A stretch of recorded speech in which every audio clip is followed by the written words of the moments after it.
You're tuned into the Mind Tribe. Time to unlock your consciousness and set your mind free. The truth shall set you free.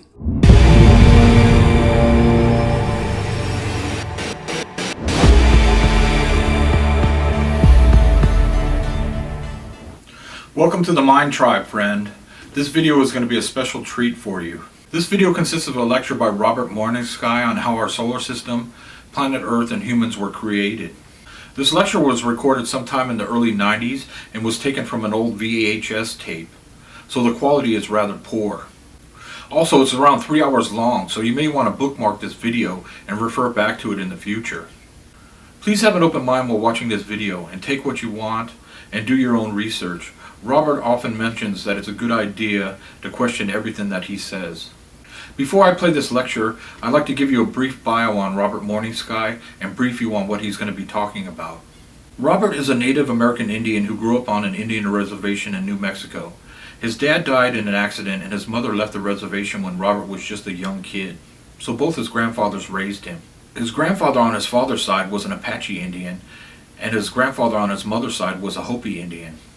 Both of his grandfathers told him stories of the star people and how the solar system, planet Earth, and humans were created. Star people had visited American Indians for thousands of years. Star people are a very integral part of American Indian culture and history. So Robert's story begins in the summer of the year 1947, when the famous Roswell UFO incident happened in Roswell, New Mexico. You know, the Area 51 stuff. Robert claims there was more than one UFO accident that occurred in New Mexico around that time. The one that happened before was in Socorro, New Mexico in the month of June, and there was one that happened afterwards after the Roswell incident. Robert also claims that his Apache grandfather and other family members witnessed the UFO crash that happened before in Socorro, and that they rescued an alien from the crash. They nursed the alien back to health, and the alien told Robert's grandfather and other family members stories of where he came from and how his race came into existence. But more importantly, the alien told Robert's grandfather how our solar system, planet Earth, and humans came into existence. Many years later, when Robert was a young man, his grandfather told him the story of the alien rescue. In addition, his grandfather told him all the information the alien relayed to him. When Robert was older, he went to college and studied religion and philosophy. He learned how to read all kinds of ancient languages. For example, he learned how to read Egyptian hieroglyphs. He wanted to find out if the stories the star people and the alien told his relatives were true or just myths. He studied all kinds of religious books like the Holy Bible and the Quran. He read all kinds of books on aliens and the gods by authors like Zecharia, Sitchin, and Eric von Däniken. So in the video clips I'm about to play for you, Robert's going to tell you about what he learned in his education, what the star people and the alien told his relatives, and he's going to reconstruct it into his own version. You are about to learn how the solar system, planet Earth, and humans came into existence. I believe this is the true story of creation. But you can take it or leave it, take what you want or whatever. Have an open mind and stay tuned to the very end, because you may learn something new that might possibly transform your life. Prepare to venture down the rabbit hole and have your mind blown. The first rule of my workshop is this: don't accept anything I tell you. Do not give me any sort of credibility. Don't believe a word of it. I want you to challenge it. I want you to question it. If I'm making a point up here, you need to ask a question, please feel free. We'll try to break down the linguistics. We're going to give you a lot of hard data. Your head's going to be spinning after 1 hour. After 3, God save you, you're going to sleep almost not at all. My name is, Again. My last name is Morning Sky. 2 words. If you put them together, I become Polish. Morninski. Morning Sky. Is that a karmic thing? Is it a karmic? Morninski?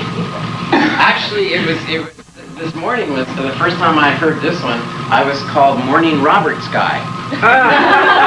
By, of all people, married. So,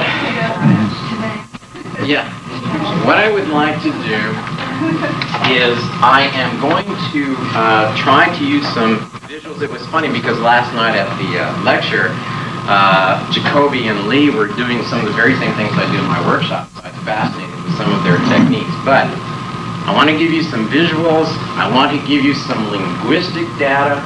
I want to take you into the realm of the bear. For those of you who were not there last night, I want to use this analogy because it's important. Here's the bear.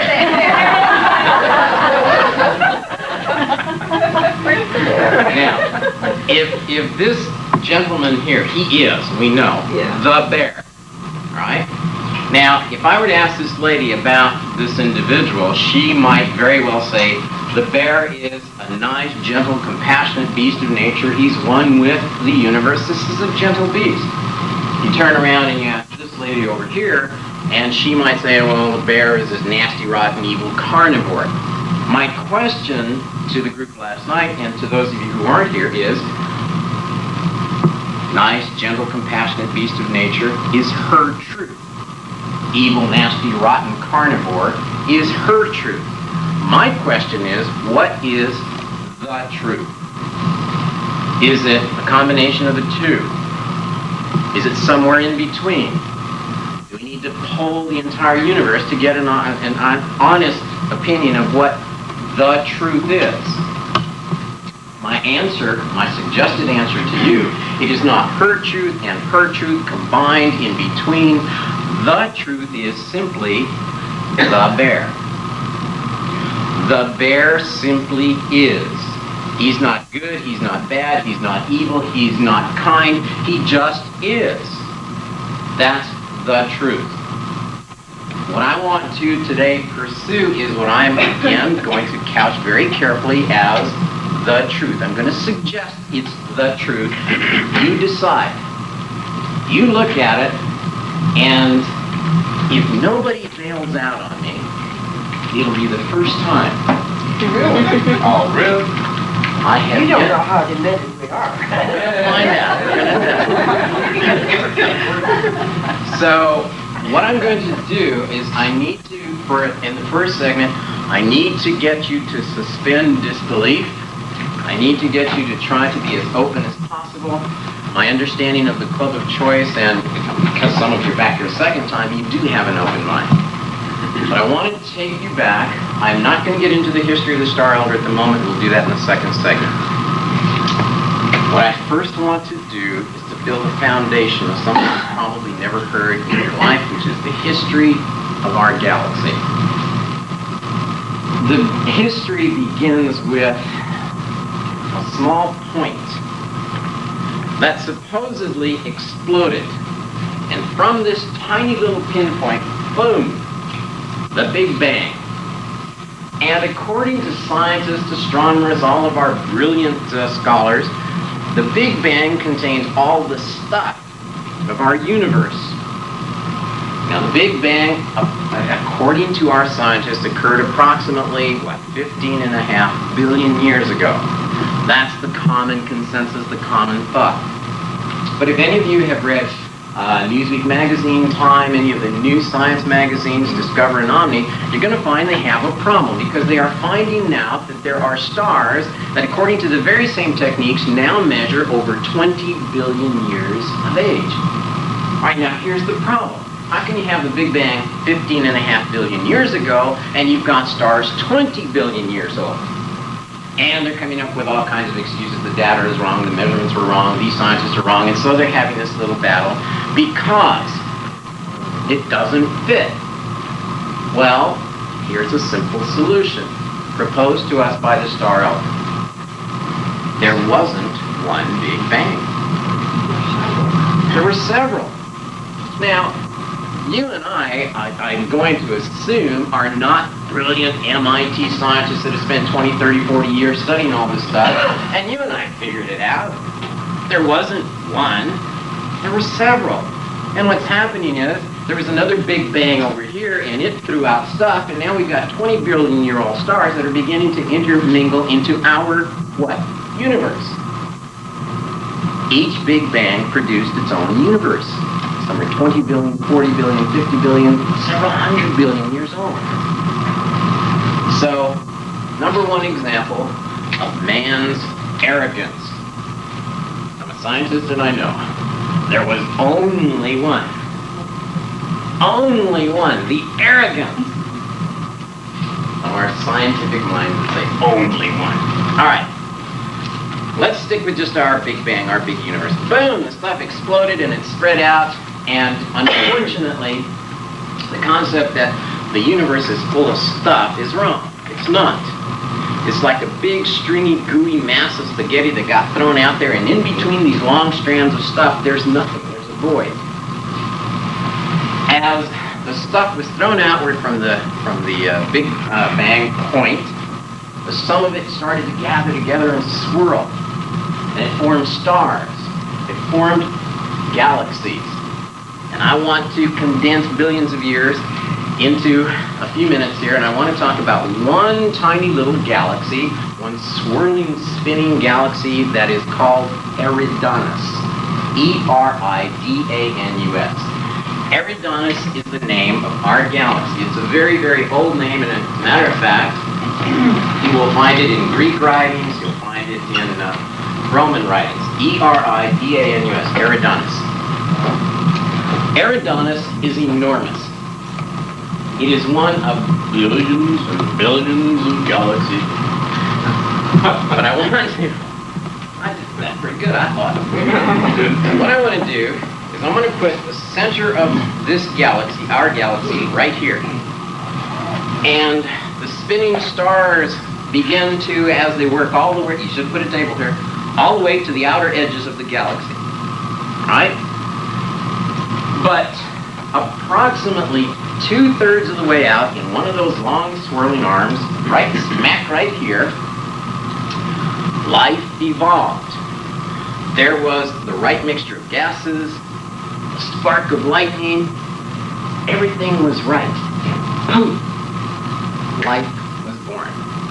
One cell became two, became multi-celled, it became jellyfish, it became fishes.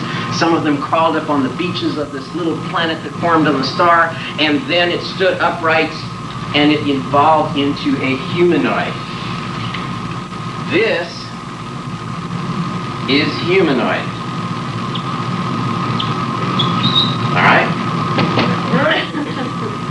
A head, arms, legs, and a torso. We, arrogant humans, say we're humans. We're humanoid. But point of fact, if you have, I'm sure you're familiar with the evolutionary formula, it says that somewhere between that first cell and us humans, there was an ape. You plug in an ape down here, and you end up with ultimately what is a hairless ape. That's what we're supposed to be. Well, some of us more than others. A hairless ape. But on this, in this star system, on this planet, instead of plugging in an ape, you need to plug in a small dinosaur. A reptile who evolves into a hairless, scaleless humanoid. We have, on this world, a reptilian humanoid. Now, humanoid is not the exception in the galaxy, it is the rule. In fact, this form, which happens to be upright, also exists on 4 legs. A dog is humanoid in form. It has a head, torso, 4 arms, back legs. A cat. Even fishes have vestiges of 4 legs and back legs. Even snakes. The Star Wars conception of the octopus and the 12-headed and 5-armed and you know all those creatures. No. This is the rule. Humanoid reptilians evolved on this little star system. Now, this star system, which is approximately 2/3 of the way out, when these reptilian humanoids evolved, they looked up into the heavens and they saw a moon. And they said, let's build a ship and go to the moon. Now, plug in a reptilian humanoid into our own history and you're going to get the same results. we're looking out there, we're beginning to, I shouldn't say beginning to, we will conquer the moon here shortly. Well, these reptilian humanoids conquered their moon, they conquered the rest of the planets in their solar system, and they then began to go beyond their own star system. These reptilian humanoids were real heavy dudes, warrior conquerors. The kings were nasty and vicious, and they created an empire. In this galaxy, one of the oldest empires is the reptilian kingdom. These guys were vicious. The rest of the star systems recognize them as Ari. It is a rolling R. They were called the Ari, which literally meant overlord or master. This was the ultimate master, the ultimate king. They were called the Ari. The galactic word, and you can find it in Sumeria, Babylonia, Egypt, and all of the ancient languages, the word for heaven is An. A-N. This became known as the reptilian empire of the Aryan. Nowadays, we call it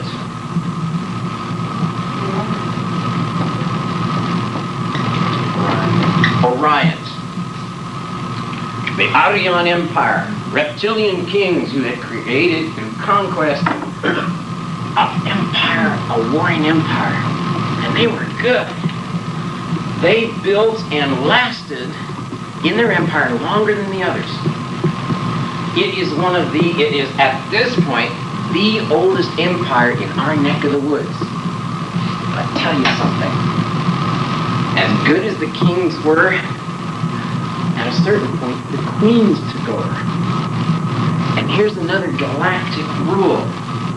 Never piss off the female of any species. Do you know what Murphy's Law is? Do you know what Murphy's first law is? First law? Okay. Don't piss off Mrs. Murphy. Well, that's a galactic rule. Never piss off the female of the species, because as good as the Orion kings were, the Orion queens were nasty, mean, vicious, and colder. And the empire that the kings had built, it became much larger. It grew geometrically. The Orion Empire to this time frame, this time period, is the single most powerful, the biggest, and the nastiest empire there is. All right? So, you're not taking notes. Are you taking notes? I'm not taking notes. Well, you'll have to go home. I want to introduce to you... I have to get up with my fucking tongue for something. No, you don't have to say anything. I want to introduce to you the Orion Empire Queen. The Reptilian Queen. Now, remember this. We have here the core of the galaxy. Very dense, very thick with stars, far too dense for life as we know it to exist. Now, did I say there's no life there? No. It is far too dense for life as we know it to exist. Now, approximately 2/3 of the way out from the center is the Orion Reptilian Queen Empire. Okay? But here is a very crucial aspect of the galaxy. What's the main highway that goes through Houston? 45. Is it 45? 1045. I-10. Oh, I know I-10. It goes through Tucson. All right. From the center of the galaxy, right through the center of the Orion Empire, all the way to the outer edges is I-10. And the queens have a lock on I-10. They've got all the McDonald's, they've got all the Burger Kings, they've got all the Wendy's, they've got all the Super 8s, they've got the Hiltons, they've got all of the resorts, they've got all the gas stations, they even have the patrol cars that go along and issue the ticket citations for speeding. In other words, her main income comes from the travel through Interstate 10. Anybody who comes in from another corner of the galaxy, from another galaxy, has to land on the outer edges, and there's only one road to take, I-10, and where does it go? Right here. I told us. So, the Reptilian Empire is, I don't want to say dependent on, but a major check every month Comes to the queen because of I-10. Right? Now, going through I-10, getting to the outer edges, suddenly another star is created. Another star system is resolved. And on this star system, on one of its planets, poof, another humanoid. Another evolution. But this time, instead of... I can borrow you again. This time, right here, it's not quite on I-10. Step back just a little bit. He's not on I-10 yet. We want you to plug in, instead of a lizard, instead of a dinosaur lizard, instead of an ape, plug in a wolf, a jackal, and you get a hairless wolf man. These people were known as Kanus. This is K-A-N-U-S. Kanus. The dog kings, the wolf kings, the jackals. And these guys were nasty. They evolved into humanoids. They looked up to the moon. They did the same thing the Orions did. And they looked at the other planets and they began to conquer and create their own little empire. And now remember, these guys aren't as old. And Kanus is the root word for canine. But these guys, when they conducted war, had a different technique. You go in and you conquer this world. You either obey the canine or the Kanus kings, or your lunch. They devour their victims. They literally eat anyone who does not obey the king. Kanus is the root for canine and cannibal. This guy eats his victims, devours them. Right? And as he begins to expand his empire, he starts to move slowly and slowly toward, guess what? I-10. Are now, you serious? The reptilian queen looks at this hairless little wolf man and goes, okay, wait a minute. Billions of years of warfare have taught the queens a very necessary lesson. Nobody wins in war. You're going to lose life. It's going to cause destruction. So the reptilian queen sends an emissary to the wolf kings and says, okay, listen here, dude. By the way, it's a galactic word. Dude. Look, dude. You're getting too close to I-10. Now, I can come down here and I can mess you up big time. I kick your booty all over this place, but let's do this.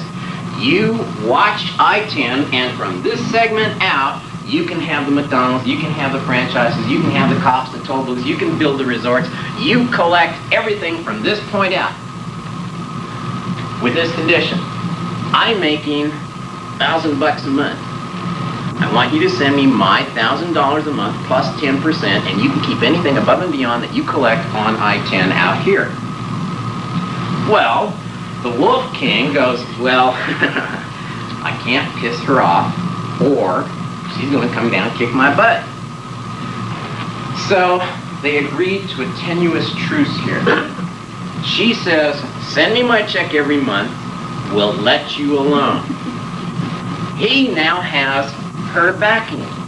He can begin to expand and go into other stars and says, look, either you start paying me or I'm going to tell the queen.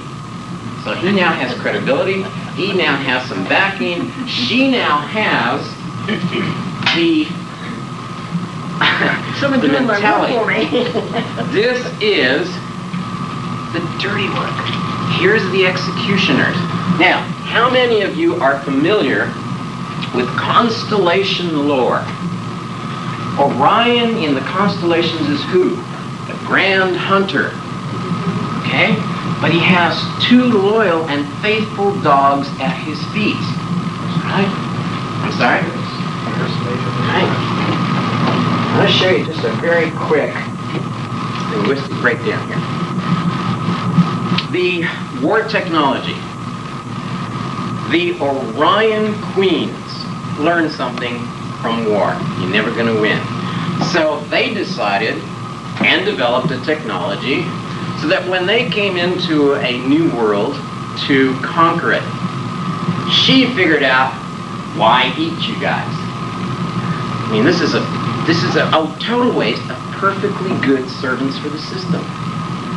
So she said, what do we do? And her scientist, her military general said, look, instead of killing them, instead of eating them, let's very simply reprogram the brain. You are an electronic biochemical individual. You can be reprogrammed. So they developed the technology to put someone in a chair and they go, zap, okay, we'll just rewire his head.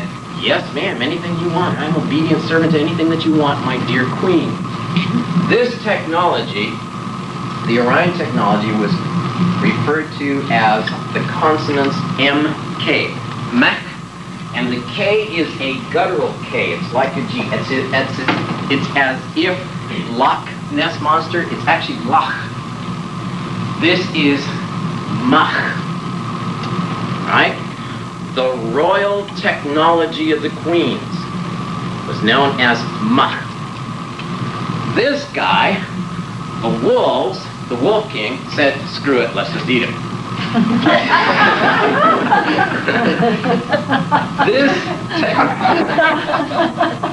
That thing. Well, their war technology was just, which is just either you obey or you're buffet, was as Dach. All right? Dach. He and his star system is now known as the Dach Empire. Right? Dark Empire? No. Dach Empire. He and his star system is the Dach star. To this day, we refer to the dog star as which star? Sirius. Who in constellation lore are the two dogs at the feet of Orion? Servants of Orion. Right. Major Sirius and Minor Sirius. The two dog stars. So, we have the reptilian Mach Empire, the Syrian Dach Empire. These were the dogs of war. The dogs of war. The enforcers of the Orion Empire. Alright? Now, core of the star system, I-10 goes to the Reptilian Empire, goes through now the Canine Empire, all the way to the outer edges. I-10 is crucial. Dude, you better pay that check every month or your butt's in trouble. Alright? Now, we have another event. Out towards the outer edges, suddenly there's another star. Another star is born, and it is called Bod. The Bod star lies between Sirius and the edges. It's a brand new system. And one of the Wolf Kings says, you know what? New star system, new planets, more ore that hasn't been mined, precious minerals, elements, and guess what? There are planets on it. You can have a seat for a second because I want to show you something here. Thank you. Retiring to my chambers. You're going to go reprogram someone, he's going to go eat somebody. Don't mess with Mrs. Mercury. The Bear and the Wolf. You're becoming instrumental in my lectures. Can you travel? All right. The Bod star system. I don't know if this works though. Where's that blue one? Blue one's better, right? More visible. Alright. The sun was called Bod. It literally meant the place of death. In the star system Bod, gas and dust accumulated and two planets formed at the very beginning. At the very outset, one tiny little planet roamed around. It was called the Moon. And further out, planet which I'm going to call Planet X. Those are the first two that formed. But then the dust and gases coagulated and more pairs of planets formed. One pair formed here and here. Whoops. This one we now refer to as Venus. This one we refer to as Mars. By the way, this one is obviously Mercury. These two planets, it's in the TERRA papers, I don't want to get into it real heavily, but this one was called Lahmu and Lahkamu. And then Planet X. More pairs formed. Two large planets formed out here. One that is now recognized with the ring. This was Jupiter and Saturn. And then another pair further out, Uranus and Neptune. The names are in the TERRA papers. They're at this moment not crucial. But please note, how many planets do we have? Only 8. And one mystery planet between Mars and Jupiter. Where is Earth? It did not exist. It wasn't here. The Dog King sent down a being that you're going to have to become familiar with. A scientist. Someone who knew how to create a planet. He was called a Genesis scientist. Now, a Genesis scientist a la Spock in Star Trek. Wasn't he the one that did a Genesis experiment in one of the movies? Yeah, it was Kirk's son was involved with it. No, but he was the one that too. Yes. A Genesis scientist is able to genetically manipulate beasts, plants, and atmospheres. He knew what kind of plants he needed on which planet and what kind of animals he needed to support the planets. He knew how to create life. He could take the DNA of anything, mix it with something else, and end up with a creature. A Genesis scientist was sent down, and he took a look at the solar system. His task was to develop it and to get all the gold, the diamonds, the ores, all these precious elements. And he came down and he picked Planet X. Planet X, at that time, was called Tiamat. I'm giving you the words that you can actually research. You can go to the 12th planet, you can go to the Earth Chronicles, you can go to Babylonia, Sumeria, you can find these names. This mystical ancient planet. And he developed it. The Wolf King used the Genesis scientist, and Tiamat became Las Vegas, man. It had resorts, it had casinos, it had buffets, it had all kinds of perverse, demented, rotten, evil. It was a great place. Las Vegas. Anybody coming in from I-10, the first place they got to was this solar system, and they went straight to Tiamat. And payoff was 99.6%, so they were making money. And then they had to go into the Star System series, and then they had to go to Orion. And the Queen says, all right, Wolf King, man, not only is he making the money he's supposed to make, he's giving me a cut off of this. So she was making more money than she was in the beginning. He's got control of Las Vegas. He's getting really wealthy. Both empires are growing, all because of Tiamat. Wow, good move, King. This is really good. Well, these two planets, the inner two, became fortresses. They needed a military. They needed a police substation out right then. So they established 2 military outposts. These 2 planets, the big ones, the atmosphere was liquid metal. It was hydrogen. It could not be breathed. The gravitational forces were too strong, and so they discovered you can't do anything. You can't put life there, but it's got several moons, both planets. And we can put people on these moons. Why? Because you know what? If you put a production facility inside, you can put a refining center in the core of these planets, and because of the gravitational forces, you can create elements 110, 112, and a crucial key element number 115. You're going to hear that one over and over again. Write it down. Element 115 can be created in the core of these planets where it is unstable anywhere else in the solar system. You need supergravity. These 2 became production facilities, refining of the ores that were taken from these other stars to Jupiter and Saturn. Uranus and Neptune was the swampland. It was the forest of the Florida Everglades. It was a real estate agent's dream. We'll sell him land out here, and someday in the future we're going to develop it. It was a good place to conduct underwater experiments. It's a great place if you like water and swamp. They didn't develop it to any great deal, save Neptune. Neptune has some very unique circumstances occurring on its inner core. It became an energy source. It became like a generator center, like way out on the outskirts of town. I want you to read what you can about Neptune and find out whether or not it's emitting any energy and what's unique about the energy that it emits. You check it out. All right. The solar system was doing really good. The king was making money for the queen. She was really happy. And then stuff happened. Now, let's do a real quick study here. Wake up, I need you. Wolf King is out here. The reptilian queen is over here.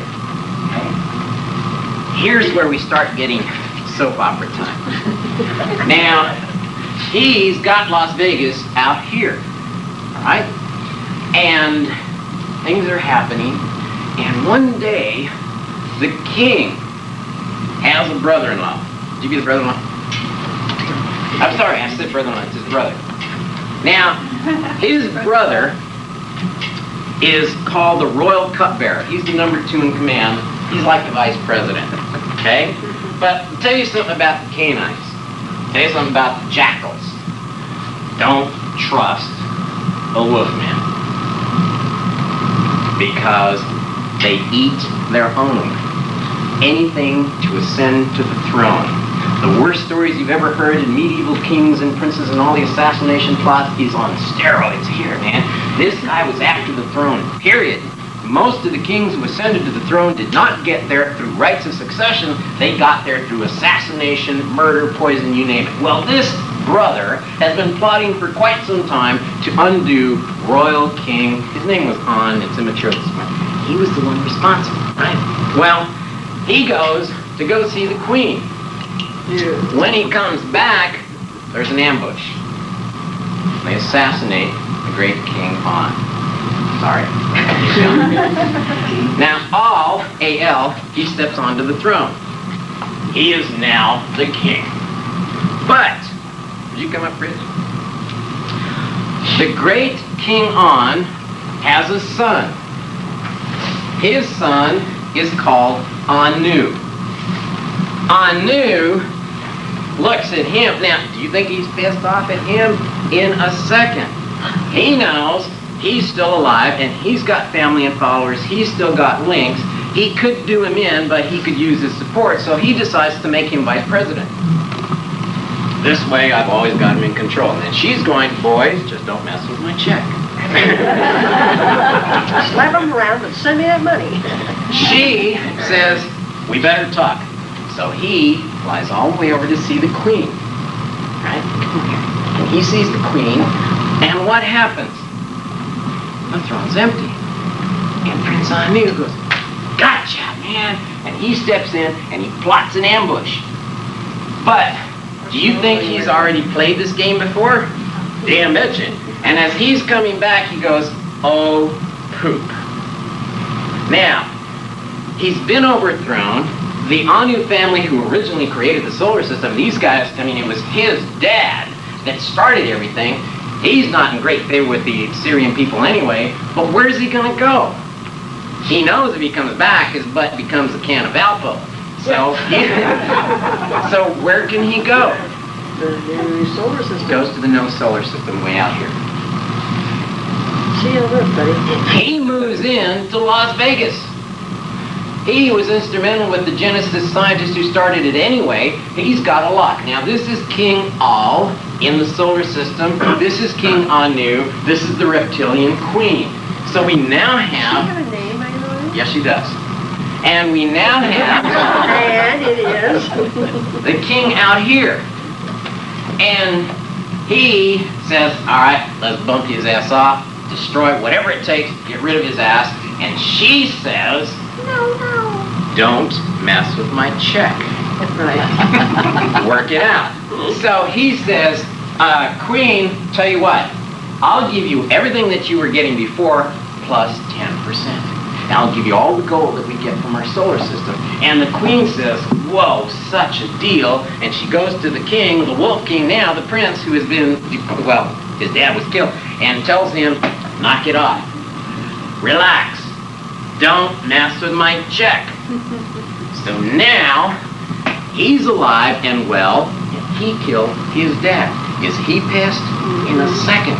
And now he can't kill him because she said, don't mess with my check. Right. Is he pissed? Even more so. So, we have a tenuous truce. The queen's getting her check. He's getting his cut, but he's still pissed because this guy is alive and well. And all the poop that he's done to his family, he's alive and well. Well, things were okay for a while until his son has his own son. His grandson is born. The son, his immediate son, is killed. And the grandson, would you give me a second? This is going to be good. I love this. This is the grandson. And now, remember, he is the grandson of him. He was on the throne. He is an heir to the throne on the star Sirius. But it was removed, his future on the throne of the star Sirius was removed because of who? Him. Is he pissed at him? You bet. In a second. Because he did to him what he did to him. Okay? So, he signs up for West Point. Granddad, I want to become a soldier.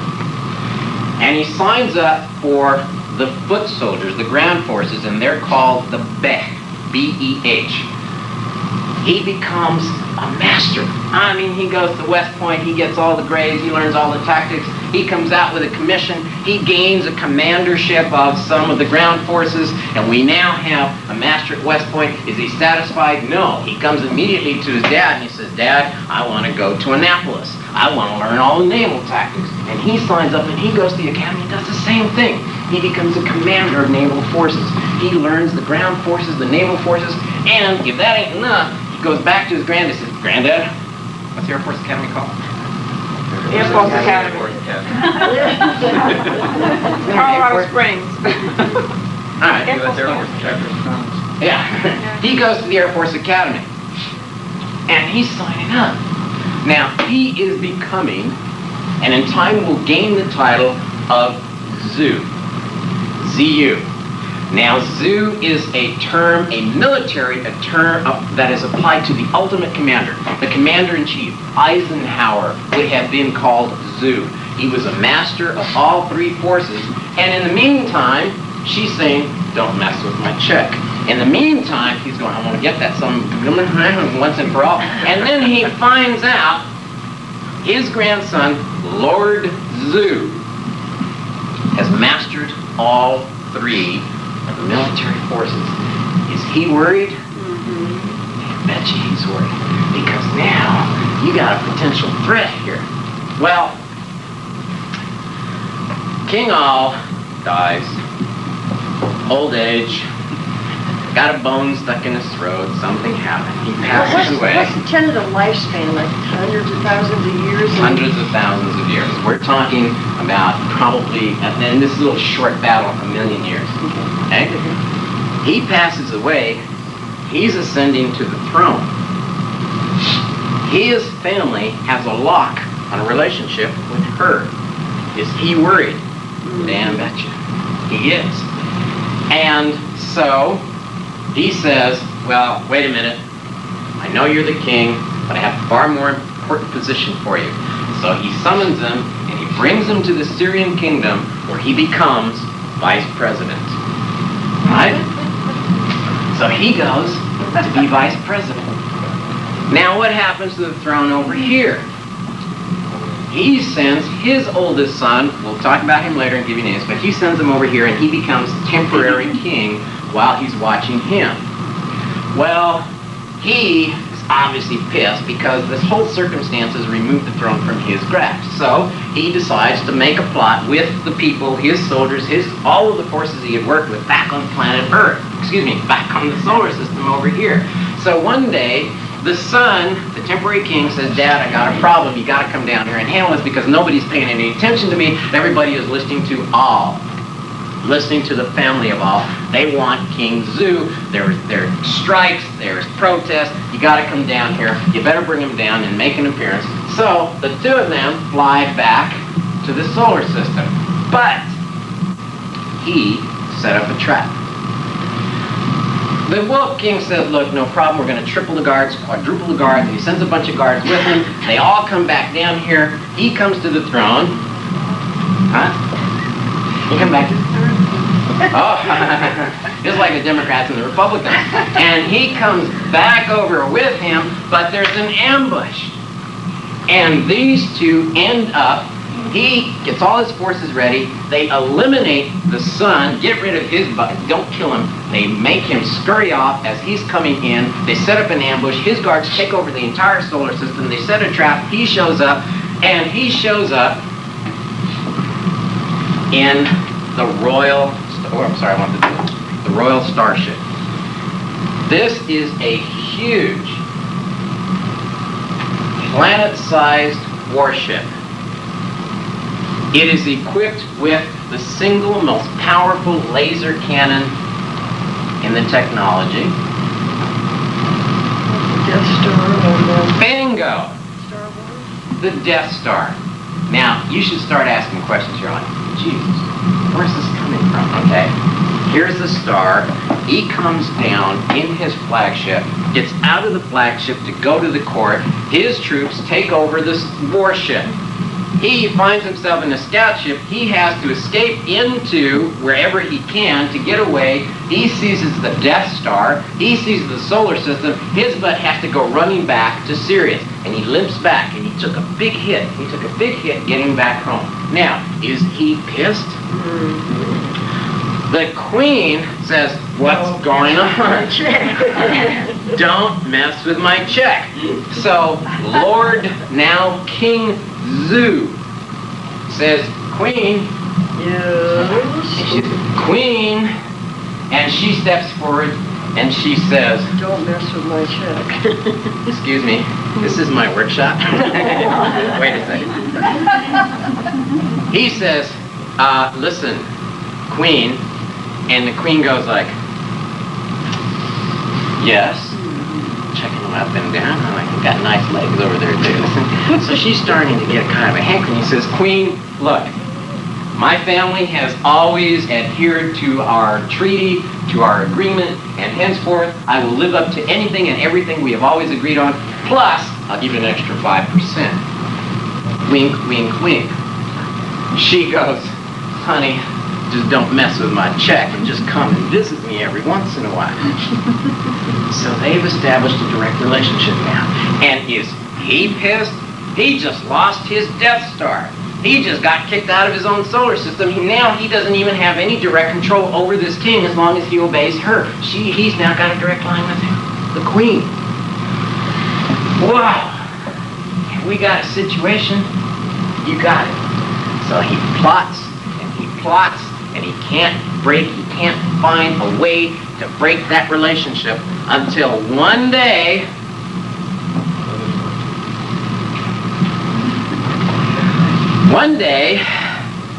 another reptilian queen begins to make some moves in the outer regions of the galaxy.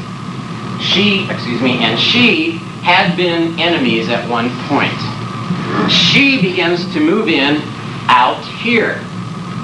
And she goes to Lord Zu and says, hon, we can do some conquering out here and get some wealth and create a mini little empire.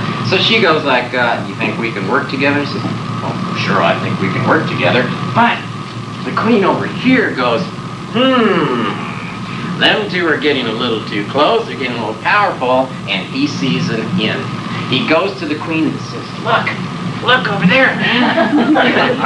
Look at them two. You don't like her, I don't like him, they're plotting together.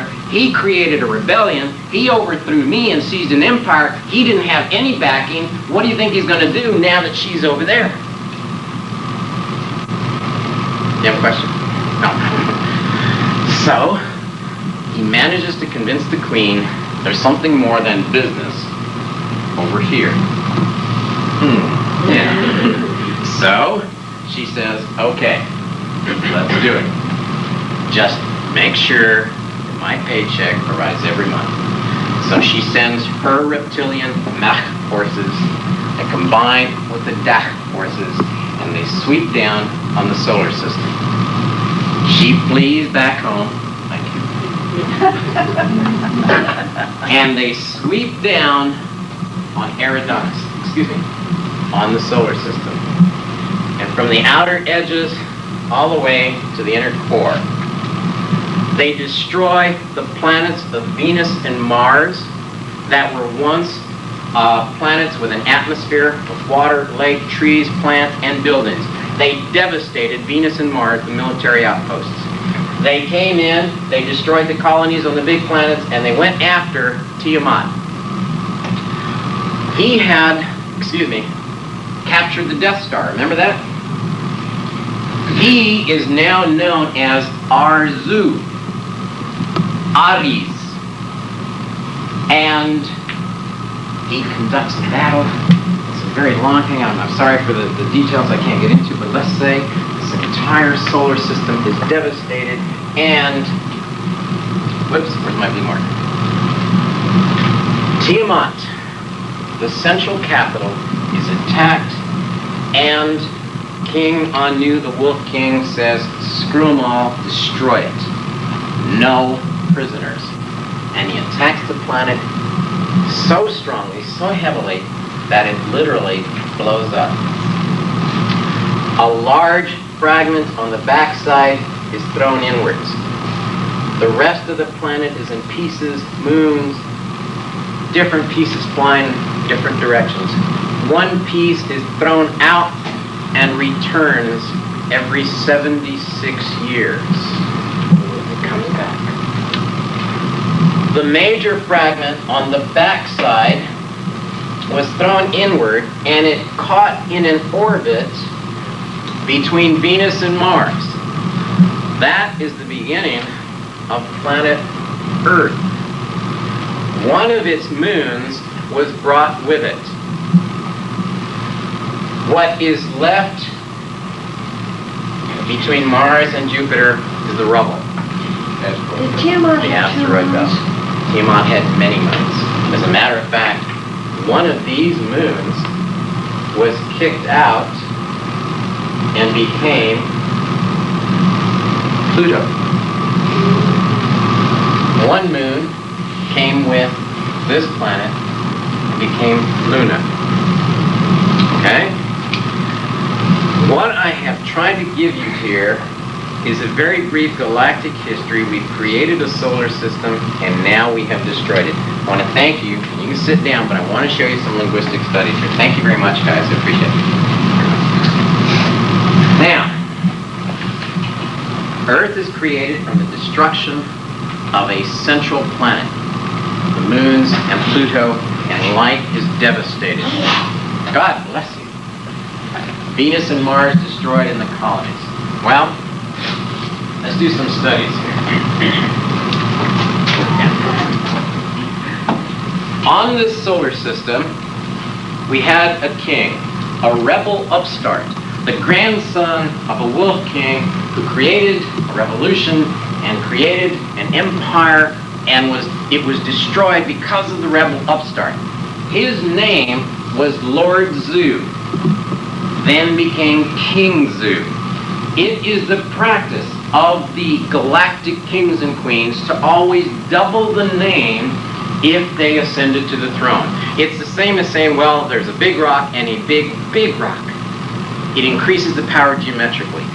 Lord Zu, King Zu, was now called Zuzu, or Zuzu. King Zeus built in his solar system the great palace in tribute to his grandfather Al. A palace or a gathering place is called Ambu. It was, God bless you. The central city, the central palace was called Al-Ambu. But when he ascended to the throne, he had to attach his name to the palace, but he would not remove his grandfather's name, so it became known as the Palace of Al-Ambuzu. Al-Ambuz was the central city, the palace. We have Lord Zeus in the mountain palace of Al-Ambuz, who declared war against the gods on Sirius. Please read the theogony. The Greek theogony is the story of King Zeus, who resided on Mount Olympus, and he declared war against the olden gods on Osiris. The Greek theogony is the story, the real story of a rebellious king. In other words, guys, Zeus was real. Olympus was real.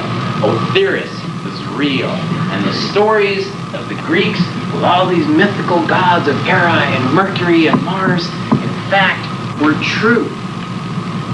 Those are not myths. They're not fables. It's about a real being, and it's why you can now look at Venus and Mars and several of the moons. You can see traces of water. There's evidence that there was life once there, but now it's gone. But why is Earth still alive? Why do we have life? 10-minute break. Wow, cool. I'm so glad you made it this far. What do you think? Pretty trippy, right? So in the next section of this video, Robert's going to explain to you what he learned over the years from his education and reconstruct it from what the star people and the aliens told his relatives. Keep tuned in. You will not regret it. We're going to go deeper down the rabbit hole. Okay. What I would like to do now is, this is the crucial point because it involves us. If any of you familiar with Zecharia, Sitchin, and any of the Earth Chronicles books, the 12th Planet, Genesis Revisited, Lost Realms, Wars of Gods and Men, When Time Began, there's another one I don't remember, I missed it. But at any rate, this is where the Earth Chronicles begins.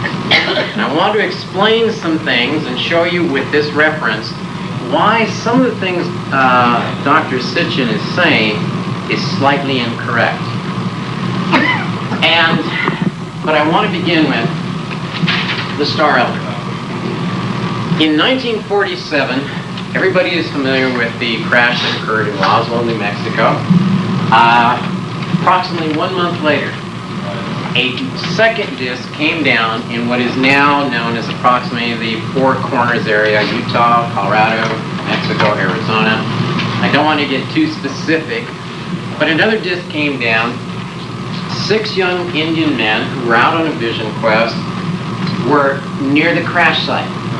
They were foolish enough to go out, discover the site before the soldiers arrived, and in the wreckage they found one live extraterrestrial. They rescued him, took him to the campsite, and there they began to communicate. Is it me or am I hearing voices? He's ordering you pizza. Oh, pizza. That's okay. And I am abbreviating the history here. We talked about it last night. For those of you not familiar, we have a handout. We have some material on it. But the story that I am presenting to you came from the Star Elder. The 6 young men referred to him as an elder in tribute to his wisdom out of respect of his for his place and the stories that he told. And the history that I am presenting is what I have reconstructed using the tales of the Star Elder, using his revelations, and plugging them into our own history. The little, 1 hour or so presentation that I just gave you is a result of approximately 30 years going back, digging up cuneiforms and hieroglyphs. I can read hieroglyphs. I can't believe this. I don't know how I can read hieroglyphs. And reconstructing this history. There isn't anything that's on here that we can't, in some ancient record, show the linguistic breakdown, how it occurred, where it's from. But now, man, what about planet Earth? I've shown you in the previous segment how Tiamat was destroyed, flung inwards, and it actually, the remnants of Tiamat became planet Earth. Now, if you look at some of the tectonics plates books, this is the story of the continental shift. If you look at the earliest reconstructed tectonic plate maps of Earth, you will note that they have created what they call Pangea, one large massive continent that has broken apart and is now beginning to spread around to the other side, which was nothing but ocean. But if you know anything about planetary dynamics, it is impossible for a planet to naturally form with all the landmass on one side and the water on the other. It would be out of balance in a moment. It doesn't work. The only way you can get landmass on one side and a huge gaping hole with an ocean on the other side is if there was some sort of cataclysm, a chaotic event. Some astronomers and scientists are now saying maybe Earth was collided with a comet, an asteroid. Something interfered. They're right. The huge gaping hole left on the side of Tiamat was filled in with the waters. And the continental shift is now a result of Earth trying to heal itself, and all the continents are shifting over to fill up the hole that resulted from the destruction of Tiamat. Tiamat, the remains of it, came into the third orbit, but not completely unpopulated. There were small bacteria, viruses, and small animals that did in fact survive the destruction, the collision.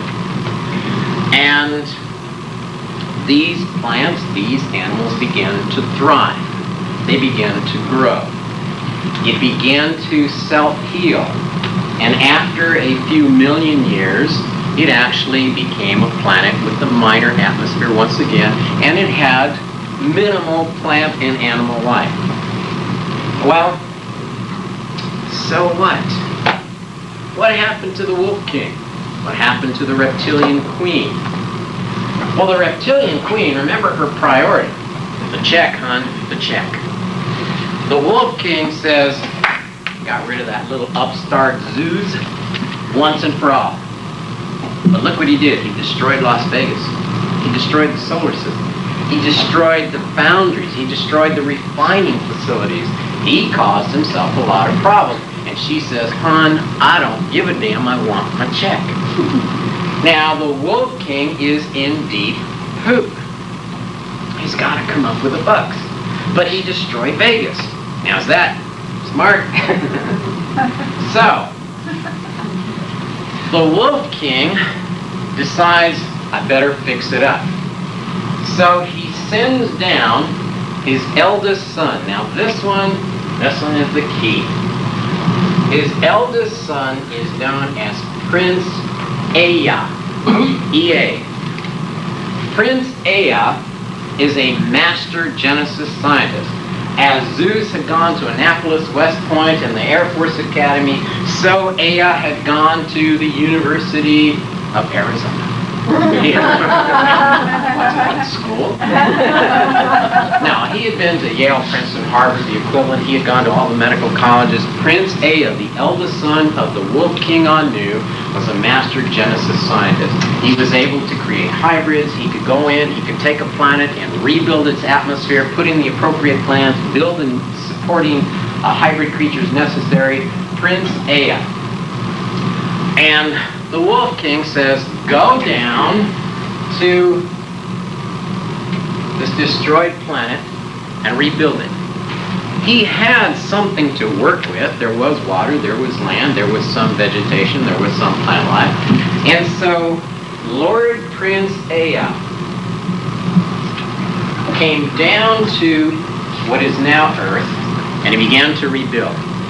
He found on the equatorial belt the right place, and he established a colony. He brought with him some volunteers.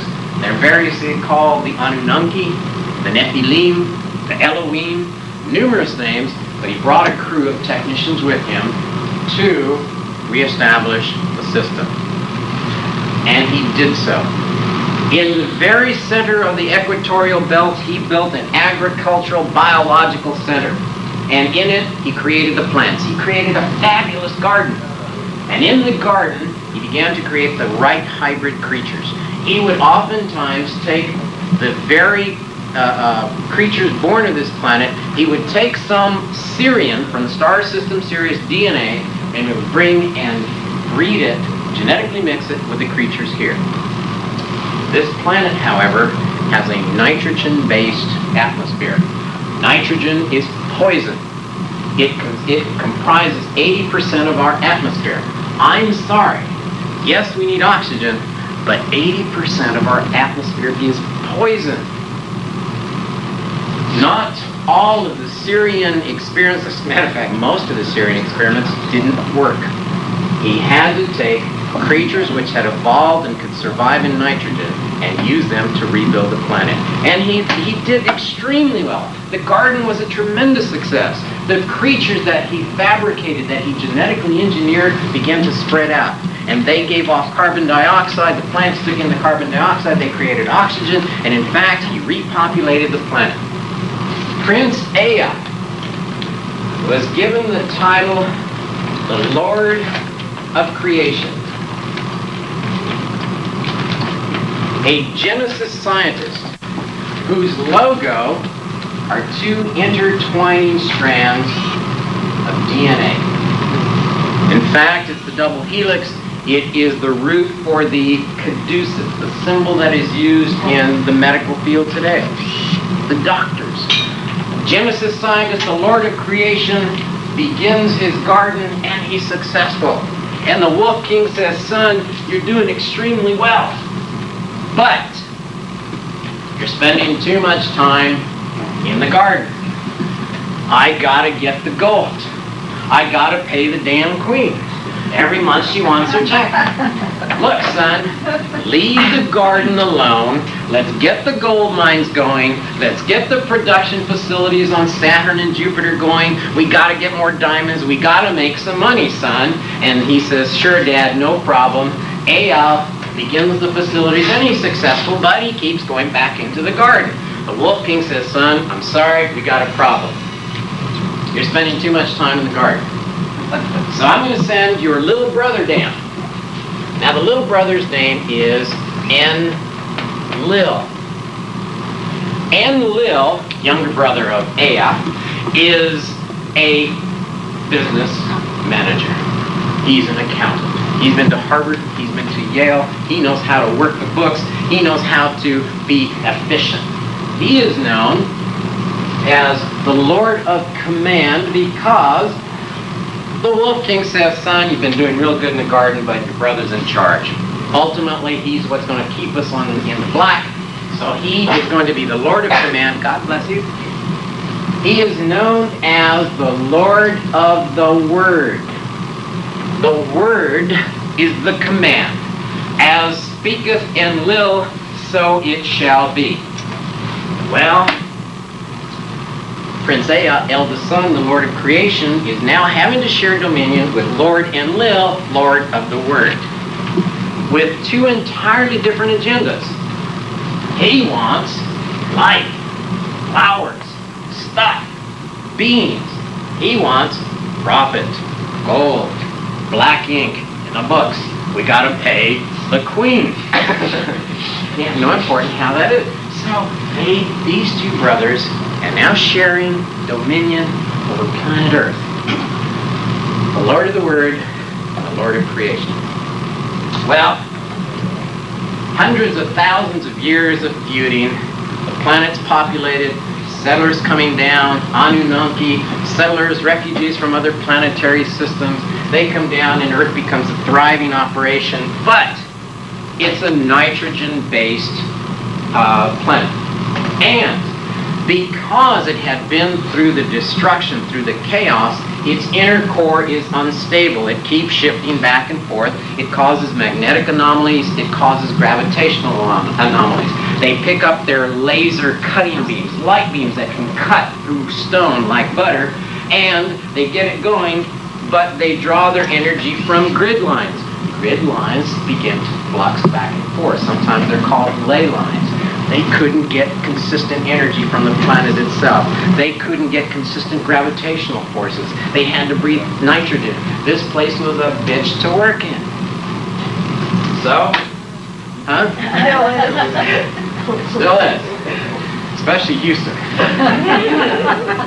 I feel like I'm swimming, man. I go in Phoenix, 102-degree weather, and it's 7% humidity. You know, you go to Houston, and it's like 80% humidity. All right. So, these two are constantly fighting over who's got control. Now, the workers, they go one day to Lord Enlil, and he's handling the books, and they got to do what he says. On the other hand, they still have to obey what Lord Ea says, because he's the one responsible for repopulating the solar system and the planet. So they're caught between two bosses. And finally, the Anunnaki say, screw it, we're going on strike. We're not going to do anything for you guys. We've had it enough. But if we have to make a choice, we want to get rid of the damn manager. Forget it. The books. We'd rather go with him because he lets us play a lot. He wants to go into the garden. He wants to have picnics, right? Well, so the word goes out, and they say, strike.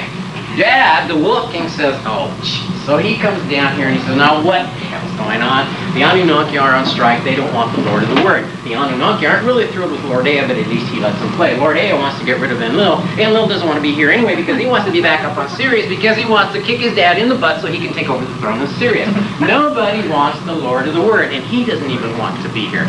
So the Lord Wolf King, Anu, says, now what the heck am I going to do? We need to introduce one other character. Baby sister. Baby sister is known as Ninhursag. Okay? Ninhursag is also a Genesis scientist. She's not as good as her brother, but she's a Genesis scientist.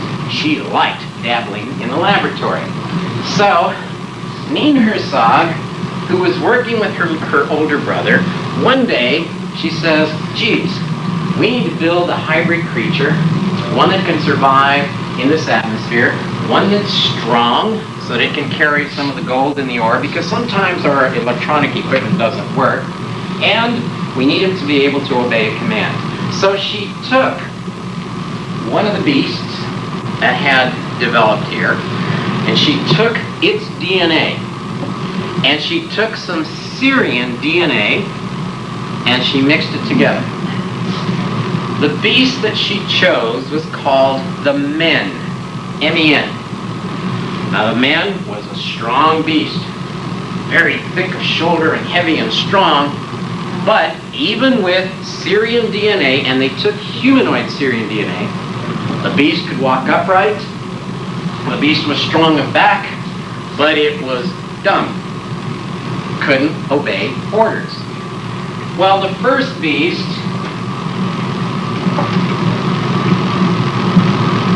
Ta'ur. Ta'ur literally means the great one or the original one. She created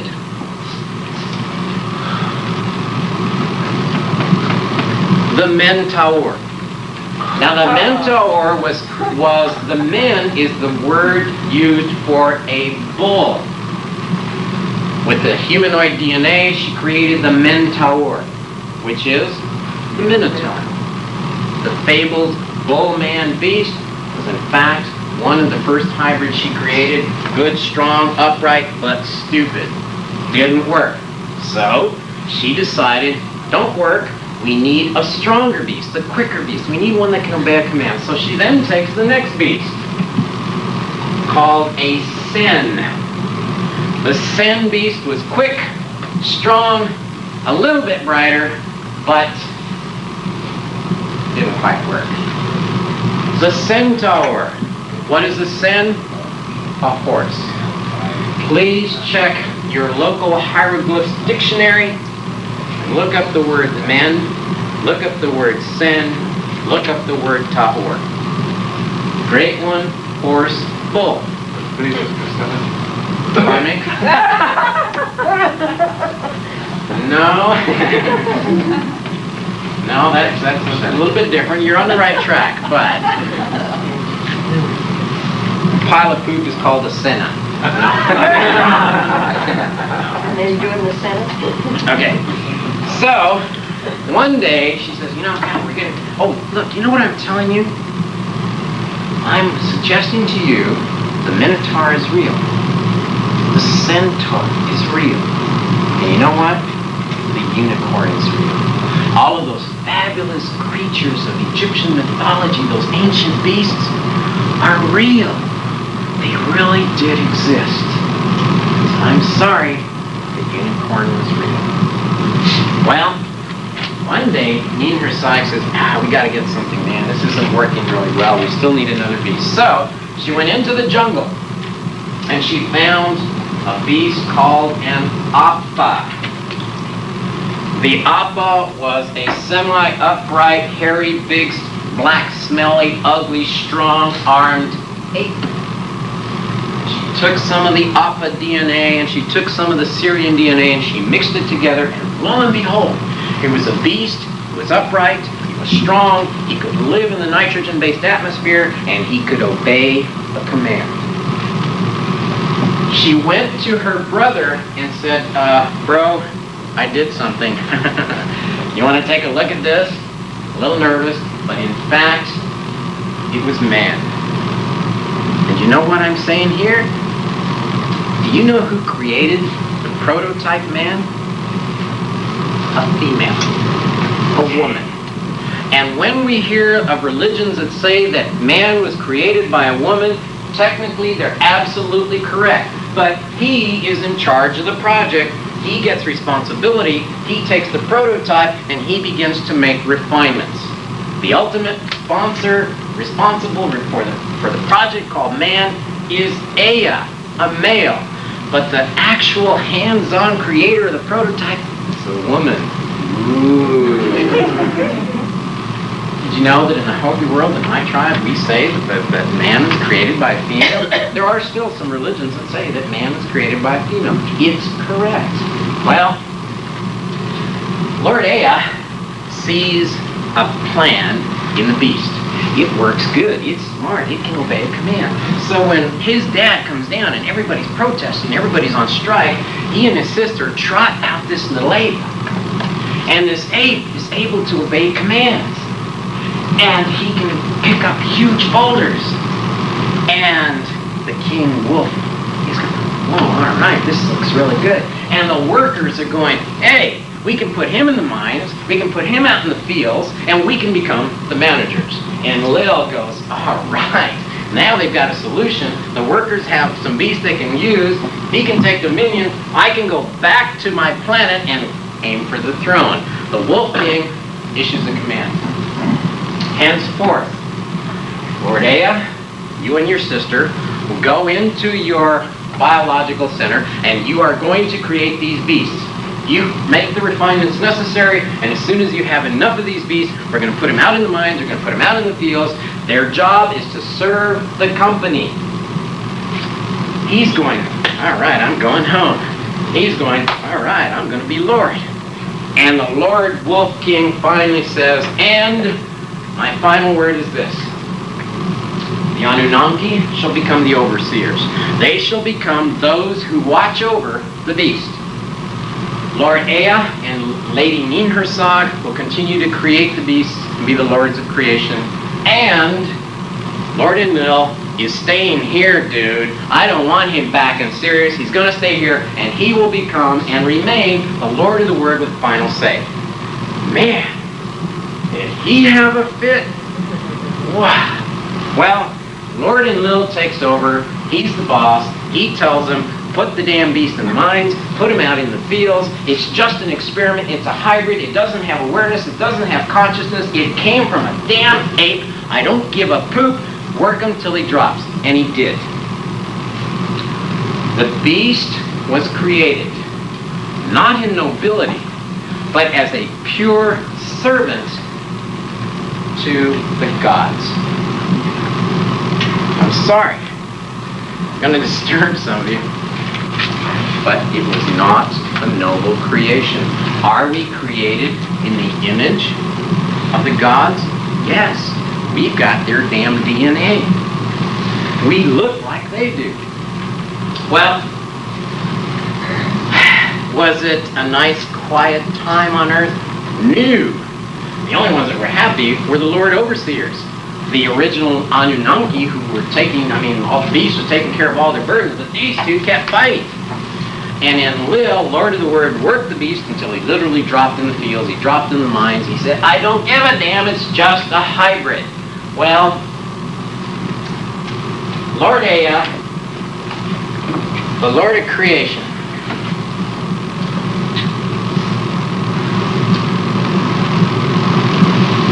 Da, or T-A, it's a dental D, dental T, Da. Da, Ea, Da literally means creator, the creator. Da, Ea, Lord Ea, Lord of creation. Da, Ea is the root for Deus, Dios, Tao, Yalpitar. This is the name of Lord Ea is the root for all the terms that we use for God. I'll give you this one. Ea. In all of the ancient languages, the suffix "u" means of. The works of Ea, the hybrids, the plants, the reconstruction of the planets, everything that he did was known as Ea-u. Ea-u was in time changed to Eya-u or Eya-u or excuse me, Eya. Excuse me, I'll do this again.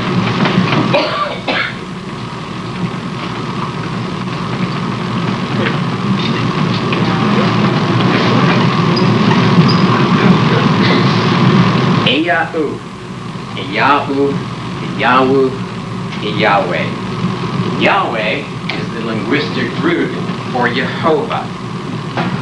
Okay? Now, please, here's what I'm going to do in the next few minutes. I'm going to take the Bible apart. I'm going to show you it's a crock. And I'm sorry. Now, I'm also going to tell you, I'm not saying there is no omnipotent God. I'm not saying that there isn't the one out there. What I'm going to show you is that the one in the Bible is a crock. This is a complete misinterpretation of what actually happened. I'm preparing you so you can bail out if you need. We know this. Not yet. Da, Ea. This is a crux. Da, Ea sees his beasts being destroyed. The dominion over planet Earth has been removed. He cannot, even because of the reptilian queen, and I'm not going to get into it at this moment, he will never ascend to the throne in Sirius. His entire life has been undone every time he attempts something good, which I'm sure you've never experienced. Every time he attempted to do something good and right, boom, was destroyed. Lord Ea snaps. The reptilian queen, who is the originator of the system, who brings the wolf star system into the system, which imposed on the solar system the system. Keep the damn check going to the queen. It's funny, but that's what this whole thing is about. Keep the profit going. It's a business. Prince Ea snaps. Breakdown. I've had it. Screw the system. Screw you, Dad. Screw you, bro. And screw you, reptilian queen. Ooh. And he breaks. So one day, he says, I had it. I'm going to do something to the system. So one day, he sneaks over to one of the beasts. And he said, you're happy, aren't you? No. You get days off, don't you? No.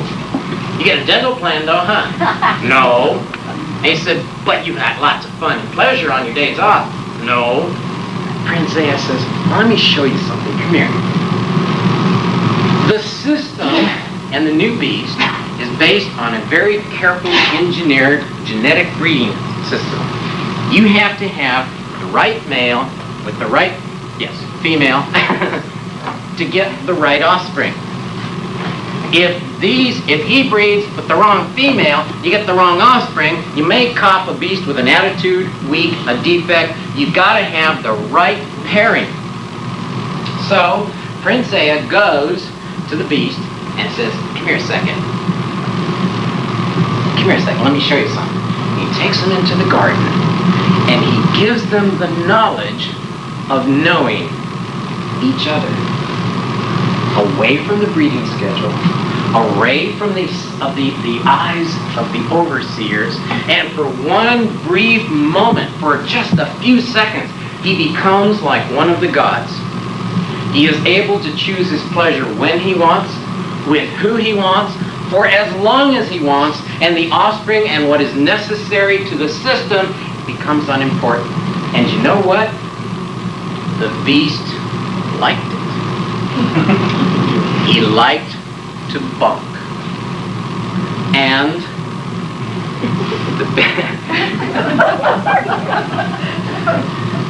Lord Aya goes, you like it? And he says, go show some of your friends. And the beast went around and he began to show his other friends that they could bonk. They could bonk away from the schedule and away from the eyes of the lords. They could bonk whenever they wanted, for as long as they wanted, and with whoever they wanted. In their wretched, miserable lives of serving the system and dying in the fields, for a few moments they had pleasure. And it revolved around bonking. So, one day, Lord Enlil, Lord of the Word, summons the beast. And he says, look, female beast, male beast, come here. I've got a job for you about 3 miles away. There's a couple of boulders, and they're full of gold. I want you to go over there, pick them up, bring them over here. They got to get on the ship, and it's going to be leaving in 1 hour. Got to pick up that boulder, get it on the ship, chop, chop, go. The male and the female beast hold hands, and they trot off to go get the gold. Due back in an hour. They come back 4 hours later. No boulder. Now, Enlil, Lord of the Word, has a fit. What is the matter with you? I sent you out there. It's now 4 hours. You missed the damn ship. There's no boulder. I gave you the command and you didn't do it. I am really upset. Get the hell out of the garden. I never want to see you again. He kicked him out of the garden. And he's walking. I don't understand what's going on with these beasts. This isn't the only time this has happened. Now, every time I turn around, the beasts are doing whatever they want to do, and they're not following me. Suddenly, he hears some rustling in the bushes. He sneaks over, pries apart the bushes in the garden, and there's 2 beasts in there, and they're bunking. What are you doing?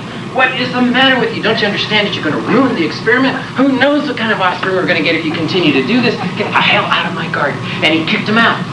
And the Lord, the Word, Enlil, he begins to get upset. And I says, I knew it. I knew something was wrong. I knew I should never have trusted the beast. I knew I shouldn't have trusted my brother. That's it. My brother did it. The Lord of creation, Prince Zaya, is the only one that could have gone into the garden. He's the only one that could have taught the beast how to do this stuff. He is the one that busted up the system, that son of a... And so he got upset. The Lord of the Word asserted his command. And he said, henceforth, any beast who is caught bunking without my permission shall be cast out of the garden. When I pair the 2 of you together, it is a union that shall never be broken. It is a sacred and holy union, so saith I, the Lord of the Word, and thou must not break that union. Not only that, henceforth, Aya and everything attached to him shall be evil. He is against the system. He is against us. He is the most evil thing there is. The word for Lord is Baal. It's even used in the ancient Hebrew. Da'ea Ba'el is evil. Da'ea Ba'elik. Da'ea Ba'el is the root for, diabolic. Forget it. Da'ea Ba'el, diabolic. Diablo, which is the root for devil. What was evil was busting up the system, was ignoring the rules that maintained getting a damn check to the queen. What was the way? Very simple. The ancient ones misunderstood. Many of the ancient religious elders misunderstood when they said, and a prophet shall lead them.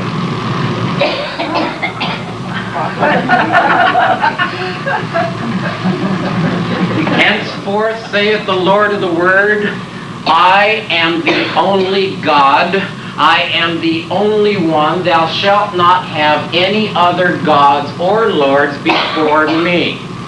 2, henceforth, every 7th day, your butt is going into one of my meeting halls, and there you will praise me, you will promise to be loyal to me, you will obey all of my commands, so saith I, the Lord of the Word.